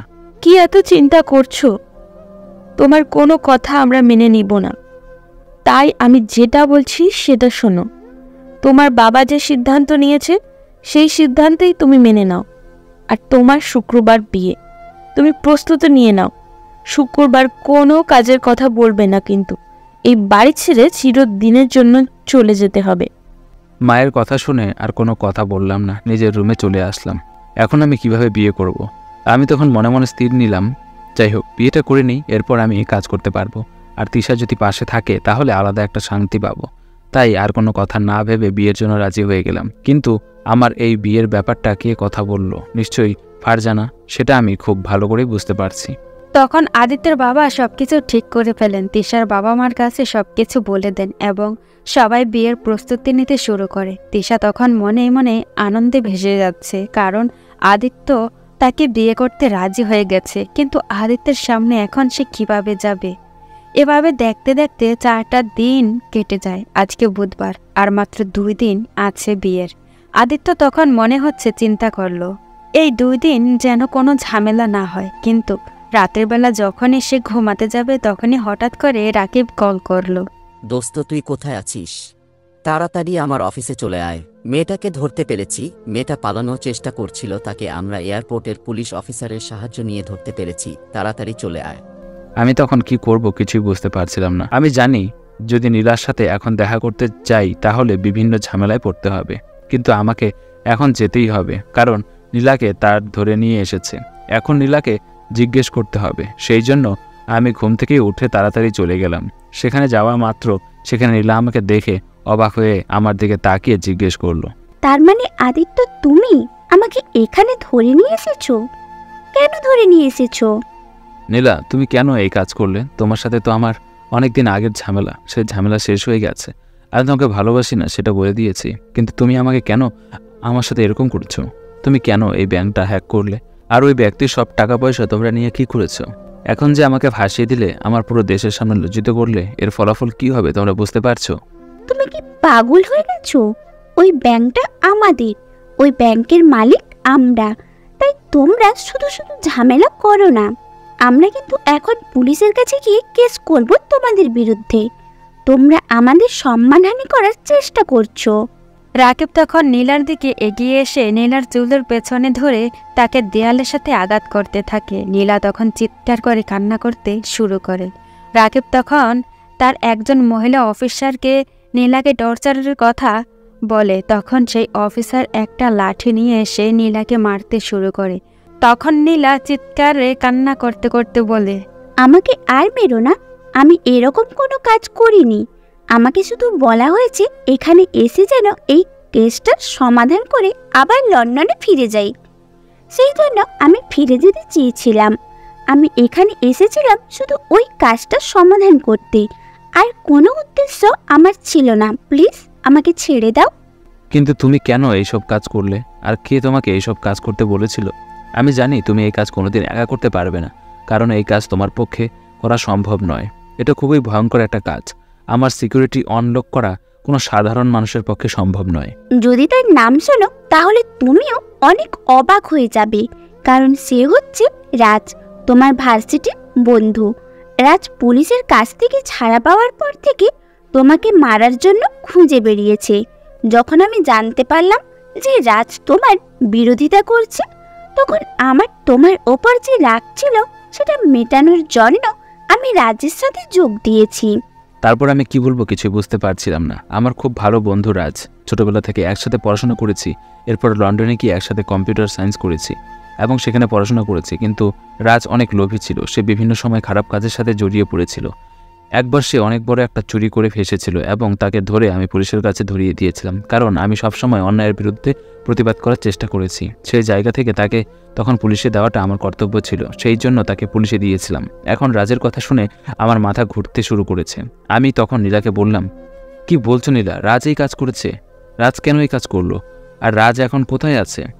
তাদের সকলের ইনফরমেশন আমার কাছে দাও, না হলে কিন্তু তোমাকে মরতে হবে, এখানে তোমাকে মেরে ফেলতে হবে। তোমরা রাজের বিরুদ্ধে কিছুই করতে পারবে না, কারণ রাজ এখন লন্ডনে আছে, আর লন্ডনে সে সবকিছু ভাগাভাগি করেই ফেলেছে। এখন তার কাছে কোনো টাকা অবশিষ্ট নেই। সে সেই টাকা দিয়ে কোনো একটা বড় প্রজেক্ট করতে চায়, আর তোমাকে একদম ধ্বংস করে দিতে চায়। তাই তোমরা রাজের বিরুদ্ধে কিছুই করতে পারবে না। আমি তখন ফিরিয়ে তাকে কি বলবো কিছুই বুঝতে পারছিলাম না। আমার মুখ বন্ধ হয়ে গিয়েছিল। রাজের কথা শোনার পর থেকে আমার মনের ভেতরে রাজের প্রতি যে ভালোবাসা ছিল সেটা জেগে উঠেছে। কারণ রাজকে আমি অনেক ভালোবেসেছিলাম। তাকে জেলে দেওয়ার পর আমি অনেক দিন কান্না করেছি, কিন্তু অন্যায়কে যদি প্রশ্রয় দিতাম সেদিন, তাহলে আজ পর্যন্ত আমি অন্যায়কারী হিসেবে সবার সামনে পরিচিত হতাম। আমি সেদিন অন্যায়কে প্রশ্রয় দেইনি। আমার বন্ধু হওয়ার পরেও আমি রাজকে সেদিন পুলিশের কাছে ধরিয়ে দিয়েছিলাম। কি বলবো আর কি করব কিছু বুঝতে পারছিলাম না। তখন আমি রাকিবকে বললাম, রাকিব, তোমরা নীলাকে বন্দী করে রাখো, আমি 2-1 দিন পর ওর সাথে দেখা করব।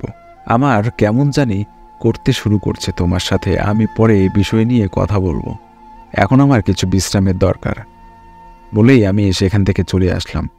বারবার নীলার কথাগুলো মনের মধ্যে ভেসে উঠছিল, আর রাজের সাথে কাটানো সেই সুন্দর মুহূর্তগুলো মনের মধ্যে ভেসে উঠছিল। অনেক মজা করেছি আমরা 2 বন্ধু মিলে, কিন্তু রাজ যে এভাবে খারাপ পথে ফিরে যাবে সেটা আমি কোনোদিন ভাবতে পারিনি। কিন্তু রাজকে করতে চাইছে আমার উপর প্রতিশোধ নিতে গিয়ে যে কত মানুষের জীবন ধ্বংস করে দিয়েছে, কত মানুষের টাকা সে আত্মসাৎ করেছে। এখন রাজকে শাস্তি দিতে হবে, কিন্তু আমি কিভাবে লন্ডনে গিয়ে তাকে শাস্তি দিব? এসব ভাবতে ভাবতে বাসায় চলে আসলাম। আমি চিন্তা করছি আগে বিয়েটা করে নেই, বাবার ঝামেলার কাছ থেকে ছুটে যেতে পারলে পরে আমি নিশ্চিন্তে এই কাজ করতে পারব। ওদিকে রাজ বিষয়টা জানতে পেরে অনেক রেগে যায়। তার পাঠানো নীলা যে এভাবে ধরা পড়ে যাবে সেটা সে কোনোদিন ভাবতে পারেনি, সেজন্য সে অনেক টেনশনে পড়ে গেছে। সে তখন মাহিনকে আবার নিয়ে আসে। মাহিন, আমাকে যে করেই হোক ওই জায়গাটা আমার দখলে নিয়ে আসতে হবে। যদি ওই জায়গাটা এভাবে পড়ে থাকে তাহলে সেটা আমার কাছ থেকে চলে যাবে। সেজন্য ওই জায়গায় আমি কোনো একটা প্রজেক্ট করতে চাই। যদি ওই জায়গাটা আমার হাত থেকে একবার চলে যায় তাহলে আমার 100 কোটি টাকা লস হয়ে যাবে। কিন্তু তুই যেটা করতে চাচ্ছিস সেটা কিন্তু খুব ভয়ঙ্কর একটা কাজ, কারণ এই জায়গা নিয়ে এখন কেস চলছে।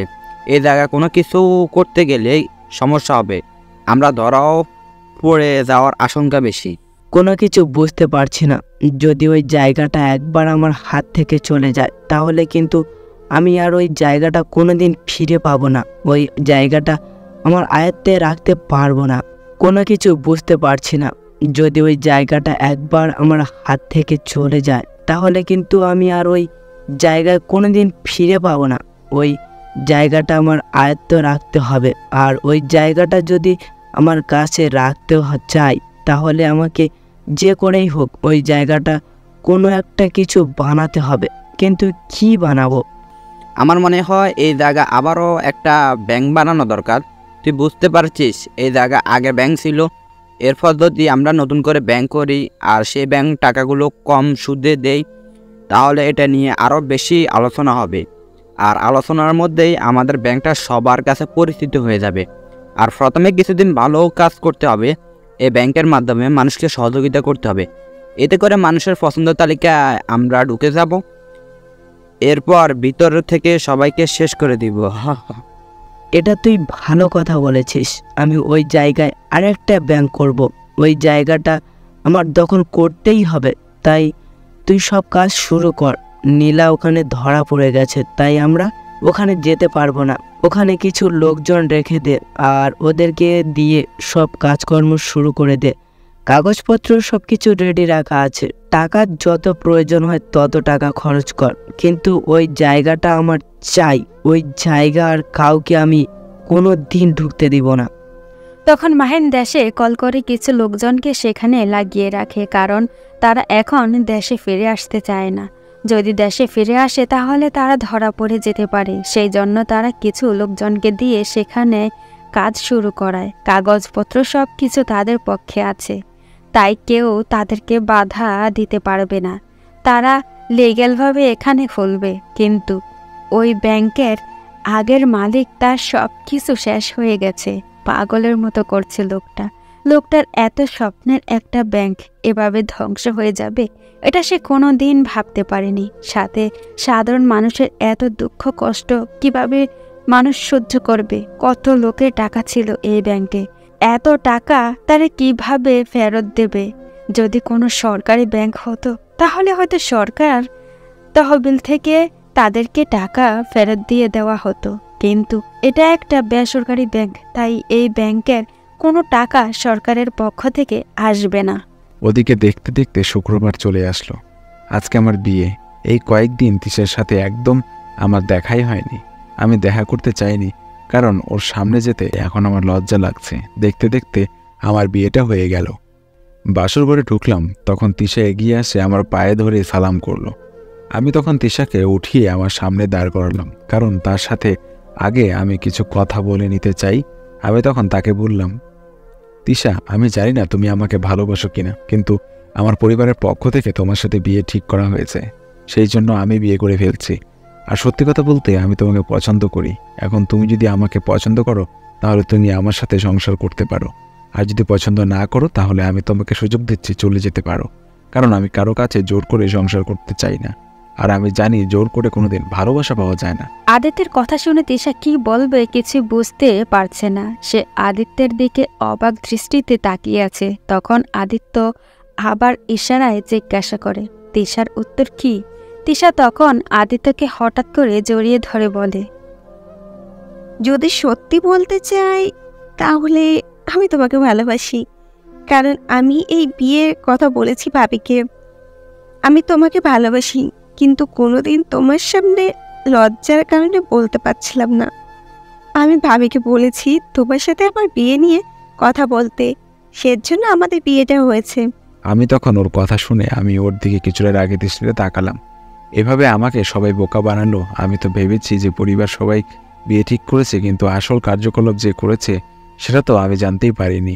তখন সে আমার দিকে তাকিয়ে হেসে দিল। আমি তখন তাকে জড়িয়ে ধরলাম। এরপর তাকে বললাম, তিশা, তুমি জানো আমি কেসটা নিয়ে অনেক সিরিয়াস হয়ে পড়েছি, কারণ এটাতে আমার পার্সোনাল লাইফ জড়িয়ে গেছে। আমার কিছু বন্ধুবান্ধব যাদের সাথে আমার পুরনো শত্রুতা ছিল তারা এইসব কাজ করেছে। আমি সব ইনফরমেশন পেয়ে গেছি। এখন তাদেরকে ধরতে হবে। তারা লন্ডনে বর্তমান অবস্থান করছে। লন্ডন থেকে তাদের এখানে কার্যকলাপ করাটা খুবই ভয়ঙ্কর। আমি তাদেরকে কিভাবে ধরব? আদিত্যের কথা শুনে আমার মাথায় রাগ উঠে গেল। আমি তাকে এত কষ্ট করে বিয়ে করলাম, কিন্তু বাসায় ঘরে সে কাজের কথা বলছে। আমি তখন তার দিকে তাকিয়ে রাগের দৃষ্টিতে বলে উঠলাম, এখন আমরা স্বামী স্ত্রী, সো এইসব বিষয় নিয়ে কোনো কথা বলার দরকার নেই। আমরা যখন কাজের জায়গায় যাব তখন আমরা দুজন কর্মী, কিন্তু এখন আমরা স্বামী স্ত্রী, তাই এইসব বিষয় নিয়ে কোনো কথা বলবে না। আর তোমাকে আমি কথা দিচ্ছি, তোমার যে কোনো পরিস্থিতিতেই আমি তোমার পাশে থাকবো। এখন তাহলে বাসরটা করি। কথাটা বলার পর আমার ভিতরে কেমন জানি লজ্জা কাজ শুরু করলো। আমি তো আগে অনেক বেশি লজ্জা পেতাম, কিন্তু আজকে কেন জানি ওর সাথে কথা বলতে আমার লজ্জা লাগছে না। হয়তো ওকে ভালোবেসে ফেলেছি, সেটা বলতে পেরেছি। এটাই আমার ভাগ্যের বিষয়। তখন আদিত্য আর কিছু বলল না। আমি আদিত্যকে জড়িয়ে ধরলাম। এরপর আমরা দুজন ডুব দিলাম ভালোবাসার নতুন এক সমুদ্রে।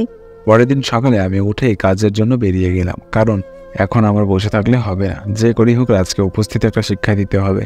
কিন্তু যখন আমি বাইরে গেলাম তখন জানতে পারলাম যে ওই জায়গায় আরেকটা ব্যাংক শুরু হবে। এমনিতেই ওই জায়গা নিয়ে অনেক সমস্যা, এর মধ্যে আবার ব্যাংক শুরু হবে, এটা খুবই ভয়ঙ্কর একটা বিষয়। এটা নিয়ে মিডিয়া অনেক বেশি নিউজ করছে। আর মিডিয়ার একটাই সমস্যা, যখন কোনো একটা নিউজ ভাইরাল হয় তখন এটা নিয়ে সবাই পড়ে যায়। কোনো ভাইরাল নিউজ তারা প্রকাশ করতে চায় না, কিন্তু যদি কোনো খারাপ নিউজ একবার ভাইরাল যদি হয়ে যায় তাহলে সবাই এটা নিয়ে নিউজ করতে শুরু করে। আইনমন্ত্রীর সাথে দেখা করতে হবে, কারণ এটা কি আইন বিরোধী কাজ নাকি আইনের মধ্যে কাজ সেটা আমি জানি না।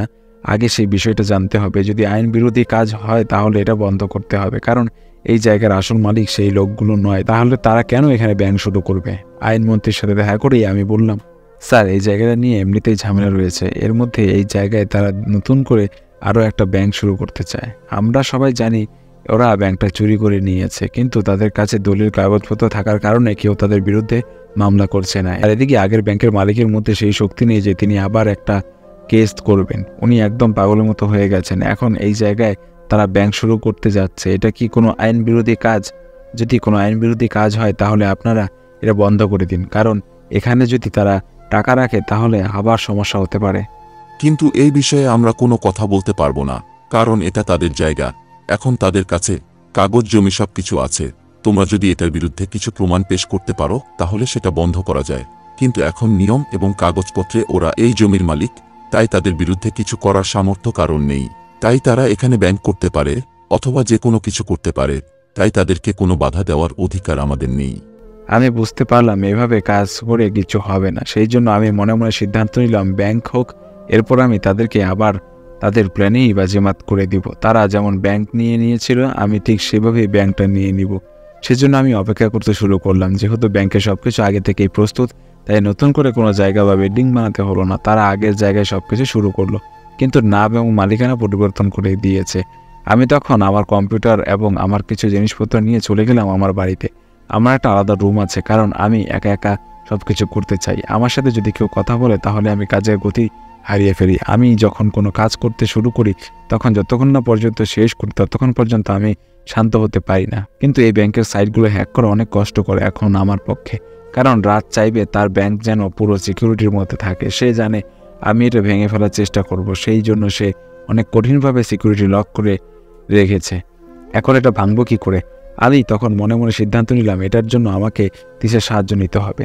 ওদিকে ব্যাংক হয়ে গেছে, তাই কোনো ঝামেলা হয়নি। রাজ মনে মনে ভাবতে শুরু করে যে এইটা নিয়ে আর কোনো ঝামেলা হবে না। সেই জন্য সে তার ব্যাংক অ্যাকাউন্টে টাকা পয়সা সব কিছু সেফে রেখে আবার চলে আসছে দেশে আসার পর সে তার ব্যাংক শুরু করে। এখন তার বিরুদ্ধে আর কেউ নেই, তার কাছে ব্যাংকের কাগজপত্র এবং তার সব কিছু আছে, তাই তাকে কেউ ঝামেলা করতে পারবে না। সে তখন মনে মনে অনেক খুশি, কারণ কিছুদিন আগেও সে একদম রাস্তার ফকির ছিল, একজন অপরাধী ছিল, কিন্তু আজকে সে একটা ব্যাংকের মালিক, সেটা ভাবতেই পারছে না। ওদিকে আদিত্য তখন তিশার কাছে যায়। তিশা তখন আদিত্যকে দেখে এগিয়ে আসে। আদিত্য তখন তিশার কাছে গিয়ে বলে, তিশা, কি সাহায্য আদিত্য বলো? তিশা, এই ব্যাংকের কিছু ইনফরমেশন আমার প্রয়োজন, কারণ তারা ব্যাংকে অনেক ভয়ঙ্কর সিকিউরিটি সিস্টেম লাগিয়েছে, যে সিকিউরিটি সিস্টেম আমি ভাঙতে পারবো না। তাই এই ব্যাংকটা যদি আমাকে আমার নিজের কন্ট্রোলে নিয়ে আসতে হয় তাহলে ওদের কিছু ইনফরমেশন আমার দরকার। কিন্তু ইনফরমেশনগুলো আমি কিভাবে পাবো, এর জন্য আমি একটা প্ল্যান সাজিয়েছি। তুমি ভোক্তা অধিকার ডিপার্টমেন্টের সাথে কথা বলো, ওখান থেকে কিছু অফিসার নিয়ে তুমি এদেরকে চেক করার উদ্দেশ্যে ওখানে যাও।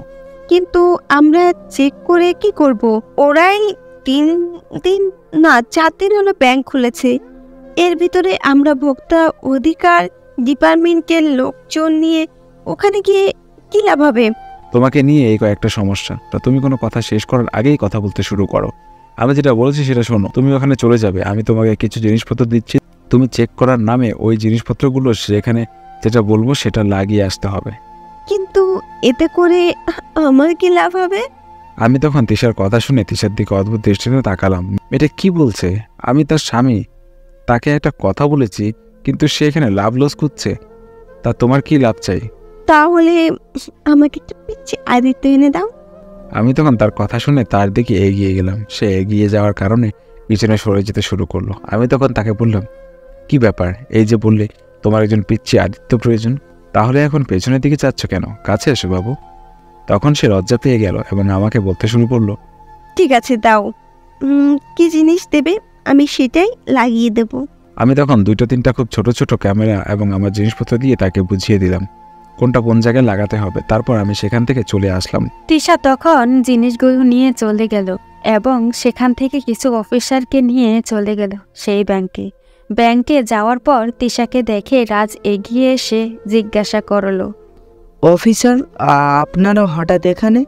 আসলে ভোক্তার অধিদপ্তর থেকে আপনাদের এই ব্যাংকে পাঠানো হয়েছে, ব্যাংকের সব কাগজপত্র ঠিক আছে কিনা সেটা দেখার জন্য। আমাদেরকে সবকিছু দেখতে হবে। আপনারা এক কাজ করেন, ব্যাংকের সবকিছু চাবি আর কাগজপত্র আমাদের হাতে দিয়ে দিন, আমরা সবকিছু চেক করব। কিন্তু কেন? আমার ব্যাংকের সবকিছু ঠিক আছে, আপনারা এটা চেক করবেন কেন? কিছুই জানি না, আমাদেরকে শুধু পাঠানো হয়েছে চেক করার জন্য, তাই এত কিছু প্রশ্ন করবেন না, পরে কিন্তু ঝামেলা হবে। রাজ সব কিছু দিয়ে দিল। এরপর তিশা আর সেই অফিসারগুলো চেক করতে শুরু করলো। তারা শুধু চেক করার নাটক করছে, কারণ তাদের উদ্দেশ্য আরেকটা। তিশা তখন কৌশলে সব কিছু জায়গায় লাগিয়ে দিয়ে সেখান থেকে সব কিছু ঠিক আছে বলে চলে আসলো। ডিউটি শেষে বাসায় ফিরে রুমে বসে আছে, তখন আদিত্য এসে প্রশ্ন করলো, কি ব্যাপার তিশা, তোমাকে যেটা বলেছিলাম সেটা ঠিক মতো করেছে তো? তুমি কি ভাবছো আমি আদিত্য চৌধুরী স্ত্রী? আমি ঠিকমতো কাজ করব না এটা কি করে হতে পারে? তোমার সাথে থাকতে থাকতে আমার বুদ্ধিও খুলে গেছে। আমি সব কিছু সঠিক জায়গায় সঠিকভাবে লাগিয়ে দিয়ে এসেছি, কোনো টেনশন করো না। তাহলে তো আমার বউ অনেক ভালো একটা কাজ করে ফেলেছে। তাকে তো এবার উপহার দিতেই হবে। তুমি যা চাইছিলে তা তো তোমাকে দিতেই হবে। দেখছি এত সুন্দরভাবে কাজ সম্পন্ন করেছো, তার উপহারটা কি নেবে না? তখন দুজনেই হেসে উঠল। এরপর আদিত্য গিয়ে তিশাকে জড়িয়ে ধরে তিশাকে সেই উপহার দিতে শুরু করলো। সেটা না হয় আপনারা না জানলেন। পরের দিন থেকে আদিত্য সিরিয়াস হয়ে পড়ল, কারণ আজকে থেকে সে ভালোভাবে কাজ করতে পারবে। আদিত্য তখন কিছুদিন বিশ্রামের সিদ্ধান্ত নিল, কারণ রাজকে এখন যদি অ্যাটাক করে তাহলে একটা টাকাও পাবে না, কারণ রাজ এখন নতুন নতুন ব্যাংক শুরু করেছে। টাকা তার কাছে নেই, যে ব্যাংক থেকে সব কিছু নিয়ে নেবে কিছুই পাবে না। আসল কথা হচ্ছে জায়গাটা যদি নাও পায় তাহলে সে যেন সাধারণ মানুষের টাকাটা ফেরত দিতে পারে, এটাই তার মূল উদ্দেশ্য। এভাবে দেখতে দেখতে প্রায় 2 মাস কেটে গেল। আদিত্য সব কিছু নিজের কন্ট্রোলে নিয়ে এসেছে, সেটা কেউ বুঝতে পারছে না। রাজ তখন অনেক খুশি, কারণ তার ব্যাংক খুব ভালোভাবে চলতে শুরু করেছে। প্রথম মাসে লেনদেন খুব কম হয়েছিল, কারণ এটা নিয়ে অনেক ঝামেলা হয়েছে। সেজন্য মানুষ তাদেরকে আর বিশ্বাস করতে পারছিল না। রাজ তখন বিভিন্নভাবে অফার দিতে শুরু করে, কম টাকায় মানুষকে লোন দিতে শুরু করে, যার ফলে আস্তে আস্তে মানুষের বিশ্বাসের জায়গায় চলে আসে এবং ব্যাংকে আস্তে আস্তে লেনদেন শুরু হয়। বাংলাদেশে একটা সমস্যা খুবই ভয়ঙ্করভাবে দেখা দিয়েছে, সেটা হচ্ছে কোনো জিনিস যদি ভাইরাল হয় তাহলে সেটা নিয়ে অনেক আলোচনা হয়, আবার কিছুদিন পর নতুন আরেকটা জিনিস ভাইরাল হয়, এরপর মানুষ সেটা ভুলে যায়। আগে কি ভাইরাল হয়েছিল সেটা মানুষ জানতে পারে না, সবাই ভুলে যায় নতুন ভাইরালের নেশায়। ব্যাংকের সবকিছু ভালোই চলছে, কিন্তু আদিত্যের মন থেকে সেই জিনিসটা যায়নি। তার মনে এখনও সেই ভয়ঙ্কর আঘাতের কথা মনে আছে। নীলাকে তারা এখনও বন্দি করে রেখেছে, কারণ সে রাজকে ধরে একসাথে দুজনকে শাস্তি দিতে চায়। সেই ব্যাংকের মালিক অসুস্থ হয়ে বিছানায় শুয়ে আছেন, কারণ তিনি এই মানসিক চাপ সামলাতে পারেননি, হার্ট অ্যাটাক করেছেন। এখন শয্যাশায়ী হয়ে বিছানায় শুয়ে আছে। আদিত্য তখন বুঝতে পারে এখনই উপযুক্ত সময়, সেজন্য সে কাজ করতে শুরু করে এবং ব্যাংক থেকে সব কিছু নিয়ে নেয়। ঠিক সেই দিন যেদিন তার কাছ থেকে সব কিছু কেড়ে নেওয়া হয়েছিল, দিনটি ছিল রবিবার। আজকেও সেই রবিবারে সব কিছু নিয়ে আসে। রবিবারে সে সব কিছু হারিয়েছিল, আজকের রবিবারে সে আবার সব কিছু ফিরে পেয়েছে। রাজ কোনো কিছুই বুঝতে পারে না, কারণ ব্যাংক ছুটির পর আদিত্য 1 ঘন্টার ভিতরে সব কিছু কমপ্লিট করে ফেলেছে, কারণ আগ থেকে সব কিছু তার কন্ট্রোলে ছিল, তাই সব কিছু করতে বেশি সময়ে প্রয়োজন হয়নি। যখন ব্যাংক থেকে সব ডকুমেন্ট তার কন্ট্রোলে চলে আসে তখন সে আর চুরি করেনি, কারণ যদি চুরি করতে যায় তাহলে সমস্যা হতে পারে। সে বুঝতে পারে ব্যাংকের মালিকানা যদি তার কাছে চলে আসে তাহলে ব্যাংকে থাকা সকল টাকা পয়সা সব কিছু তার কন্ট্রোলে চলে আসবে। পরের দিন যখন রাজ ব্যাংকে যায়, ব্যাংকে গিয়ে সে আশ্চর্য হয়ে যায়, কারণ ব্যাংকের কোনো কিছুই এখন আর আগের মতো নেই। সব টাকা পয়সা সব কিছু কেউ একজন হ্যাক করে নিয়েছে। রাজ তখন চিৎকার করে মাহিনকে ডাকে। দোস্ত, কি হয়েছে? আমি কিছুই বুঝতে পারছি না। ব্যাংকের অ্যাকাউন্টগুলোতে একটা টাকা পয়সা কিছুই নেই। কেউ একজন ব্যাংকের সব কিছু হ্যাক করে নিয়েছে। আমি তো ভাবছিলাম কিছুই হবে না, কিন্তু এখন দেখছি একটা টাকাও নেই। এই টাকাগুলো কোথায় গেল? এখন তো মানুষ আমাদেরকে মেরে ফেলবে। মানুষ মারার আগে আমি তোদেরকে মেরে ফেলবো। তোরা কি ভেবেছিলি আমাকে ফাঁসিয়ে দিলেই সবকিছু তোদের হাতে চলে আসবে? আমি সবকিছু ভুলে যাব, তাই না? আদিত্য চৌধুরীকে যে একবার আঘাত করে সে আমার বিপরীতে আঘাতে কোনোদিনে বাঁচতে পারে না। আদিত্য চৌধুরী কতটা ভয়ঙ্কর সেটা তারা ভালো চেহারার পিছনে লুকিয়ে থাকে, কেউ সেটা দেখতে পায় না। আদিত্যের কথা শুনে রাজ আদিত্যের দিকে তাকায়। এতদিন পর আদিত্যকে সামনাসামনি দেখে সে কিছুটা ঘাবড়ে গেছে। আদিত্য তখন রাজের কাঁধে ধরে বলে, বন্ধু, তোমাকে আমি অনেক দিনে বলেছিলাম ভালো পথে ফিরে আসো, কিন্তু তুমি ভালো পথে ফিরে আসোনি। তুমি বারবার অন্যায় করতে চেয়েছো। তুমি জানো না অন্যায়কারীর শাস্তি কি। আজকে তোমাকে বুঝিয়ে দেব যে অন্যায়কারীর শাস্তি কতটা ভয়ঙ্কর হতে পারে। আদি, আমাকে ছেড়ে দে বলছি। আমি আবার ফিরে আসব, তোকে সুখে থাকতে দিব না। এবার ফিরে আসার সুযোগ নেই। এবার গেলে আসল মজা বুঝতে পারবে। কোথায় আপনারা? আসুন। পেছন পেছন কিছু পুলিশ অফিসার তার কাছে আসে, কিন্তু সে তিশাকে বলে এসেছিল এখানে আসার জন্য, কিন্তু তিশা আসেনি কেন? তখন একজন পুলিশ অফিসারকে সে জিজ্ঞাসা করে, কি ব্যাপার, তিশা আসেনি কেন? জানি না স্যার, ম্যাডাম আজকে পুলিশ স্টেশনে আসেননি। মনে হয় বাড়িতে কোনো সমস্যা হয়েছে অথবা অন্য কোনো কিছু, সেই জন্য আসেননি। আমরা জানি না কিছুই। আদিত্য তখন রাজকে সবার সামনে তাকে টেনে নিয়ে যায়। সাংবাদিকদেরকে খবর দেওয়া হয়েছে, কারণ আজকে সে সবকিছু মানুষের সামনে প্রকাশ করে দিতে চায়। যখন সাংবাদিকরা চলে আসে তখন আদিত্য তখন সবার সামনে দাঁড়িয়ে বলে, সত্য জানার জন্য যে প্রতিজ্ঞা, আজকে আপনাদেরকে সেই সত্য কথা বলতে চাই। আপনারা সবসময় ভুল নিউজ প্রকাশ করেন, কিন্তু আজকে একটা সত্য নিউজ প্রকাশ করেন। এই যে দেখতে পাচ্ছেন, আসল অপরাধী কত টাকা ব্যাংক থেকে চুরি করে নিয়ে আজ সে ব্যাংকের মালিক হয়ে গেছে, কিন্তু সে বুঝতে পারেনি আদিত্য চৌধুরী কতটা ভয়ঙ্কর। আজকে তাকে সেটা বুঝিয়ে দিয়েছি। ব্যাংক থেকে যত ইনফরমেশন নিয়েছিলি সবগুলো আবার আমি ফিরিয়ে নিয়ে এসেছি। ব্যাংকে আগে যতজন কাস্টমারের লেনদেন ছিল সবাইকে উপযুক্ত প্রমাণ দিয়ে আসার জন্য অনুরোধ করা হচ্ছে। আপনাদের সব টাকা ফিরিয়ে দেওয়া হবে, আপনারা কোনো চিন্তা করবেন না। কারণ আদিত্য চৌধুরী কারোর সাথে বেইমানি করেনি, আর জীবনে করবেও না। তাই আপনাদের সবার কাছে অনুরোধ, আপনারা আপনাদের উপযুক্ত প্রমাণ নিয়ে আসুন, আপনাদের টাকা ফেরত নিয়ে যান। আর এই অপরাধীকে দৃষ্টিমূলক শাস্তি দেওয়ার অনুরোধ করা হচ্ছে। যারা বর্তমানে লেনদেন করছেন তারাও ভয় পাবেন না, কারণ আপনাদের টাকা কিছুই করা হবে না। আপনারা এই ব্যাংকে বিশ্বাস করে টাকা রেখেছেন, এই ব্যাংকে যত টাকা রেখেছেন সবগুলো আপনাদের কাছে ফিরিয়ে দেওয়া হবে। যেহেতু কাগজপত্র সব কিছু আমি ফিরিয়ে নিয়ে এসেছি, সেহেতু এই সব কিছুর বর্তমান মালিক আমি। কিন্তু আমি সিদ্ধান্ত নিয়েছি আমি কোনোদিন ব্যাংকিং করব না। আমার বাবার অনেক বড় একটা বিজনেস আছে, আমি সেটা দেখাশোনা করব। আর এই ব্যাংকের জায়গায় সরকারের কাছে পৌঁছে দেওয়া হবে। এরপর সরকার যে সিদ্ধান্ত নেবে সেটাই করা হবে। তখন সবাই আদিত্যকে নিয়ে আলোচনায় ফেটে পড়ে। এতদিন আদিত্য সবার কাছে একজন বেঈমান ছিল, কিন্তু আজ থেকে সে সবার কাছে বিশ্বস্ত মানুষ হয়ে গেছে। আসলে মানুষের জীবনে কত মোড় ঘুরে, কত না রং দেখতে হয়। মানুষের জীবনে আজ থেকে 3 মাস আগেও সে ছিল মানুষের কাছে বেঈমান, একজন বিশ্বাসঘাতক, কিন্তু আজ সে মানুষের কাছে একজন বিশ্বস্ত ব্যক্তি। সত্যি মানুষের জীবনের এই রং বেরঙের খেলা কিছুতেই শেষ হবে না। হয়তো আদিত্যের জীবনে আরও নতুন কিছু আসবে, সেটা সে কল্পনাও করতে পারবে না। আদিত্য এত কিছুর পর তিশাকে দেখতে পায়নি। হঠাৎ করে তার ফোনের মধ্যে কল আসে, সেটা তার বাবার কল। দেখে, ফোন ধরে। হ্যাঁ বাবা, বলো কি হয়েছে? আদিত্য, বাবা তাড়াতাড়ি হসপিটালে আসো। বৌমার কি জানি হয়েছে, সকালে হঠাৎ করে বেহুশ হয়ে গিয়েছে, এখন পর্যন্ত হুঁশ আসেনি। আমরা তো কিছুই বুঝতে পারছি না।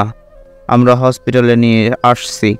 আদিত্য সেখানে আর এক মুহূর্ত দাঁড়ালো না। মাথায় তার চিন্তা এসে গেছে, এই সুখের মধ্যে আবার কোন দুঃখের কথা তার মধ্যে চলে আসে। তখন সে দৌড়ে চলে যায় হসপিটালে। হসপিটালে গিয়ে ডাক্তারের সাথে কথা বলে। ডাক্তার তখন আদিত্যকে সান্ত্বনা দিয়ে বলে, মিস্টার আদিত্য চৌধুরী, আপনি কোনো চিন্তা করবেন না। আপনার জন্য খুশির সংবাদ আছে। এতে আপনার ভয় পাওয়ার কিছুই নেই। আপনি বাবা হতে চলেছেন। আদিত্য তখন ডাক্তারের কথা শুনে কি বলবে কিছুই বুঝতে পারছিল না। তার মনের মধ্যে যেন একটা আনন্দ কাজ করতে শুরু করেছে। আজকে একদিনে এত আনন্দের সংবাদ পাবে সে কল্পনাও করতে পারেনি। প্রায় 1 ঘন্টা পর তিশার জ্ঞান ফিরে। আদিত্য তখন তিশার পাশে বসে বলে, আমার কাজটা কমপ্লিট হয়েছে, আমি সবকিছু সমাধান করে ফেলেছি। আজকে তোমার উপহারটাও কমপ্লিট হয়ে গেল। তুমি কি খুশি হয়েছো? আমি খুশি হব, তুমি আমার কাছে একটু আসো। আদিত্য তখন তিশার কানের কাছে একদম মুখ নিয়ে যায়। তিশা তখন আদিত্যের গালে একটা কিস করে বলে, এইভাবে সারা জীবন আমার পাশে থাকবে তো? এখন তো আর আমি একা নই, সাথে আমার পিচ্ছি আদিত্যটাও আছে। তখন তারা একে অপরকে জড়িয়ে ধরে। এভাবেই চলতে থাকুক পৃথিবীর সকল ভালোবাসা। সত্য একদিন সবার সামনে প্রকাশিত হবে, এটা চিরনিশ্চিত। তাই সবাই মিথ্যাকে বর্জন করুন এবং সত্যকে গ্রহণ করুন। সত্য মানুষকে মুক্তি দেয় এবং মিথ্যা ধ্বংস করে। আমাদের জীবনের মাঝে মাঝে পরীক্ষা আসে। আমরা যদি পরীক্ষার সময় শক্ত হাতে হাল ধরি তাহলে সব কিছু সমাধান করা সম্ভব, যেভাবে আদিত্য করতে পেরেছে। আপনারাও পারবেন। গল্পটা কাল্পনিক হলেও আমাদের জীবনের প্রায় এমন ঘটনা ঘটে। তাই আমরা যেন সত্যকে গ্রহণ করি এবং মিথ্যাকে বর্জন করি। আজকের গল্প এখানে শেষ করছি। দেখা হবে পরবর্তী কোনো গল্পতে। সেই পর্যন্ত সবাই ভালো থাকবেন, সুস্থ থাকবেন। আল্লাহ হাফেজ।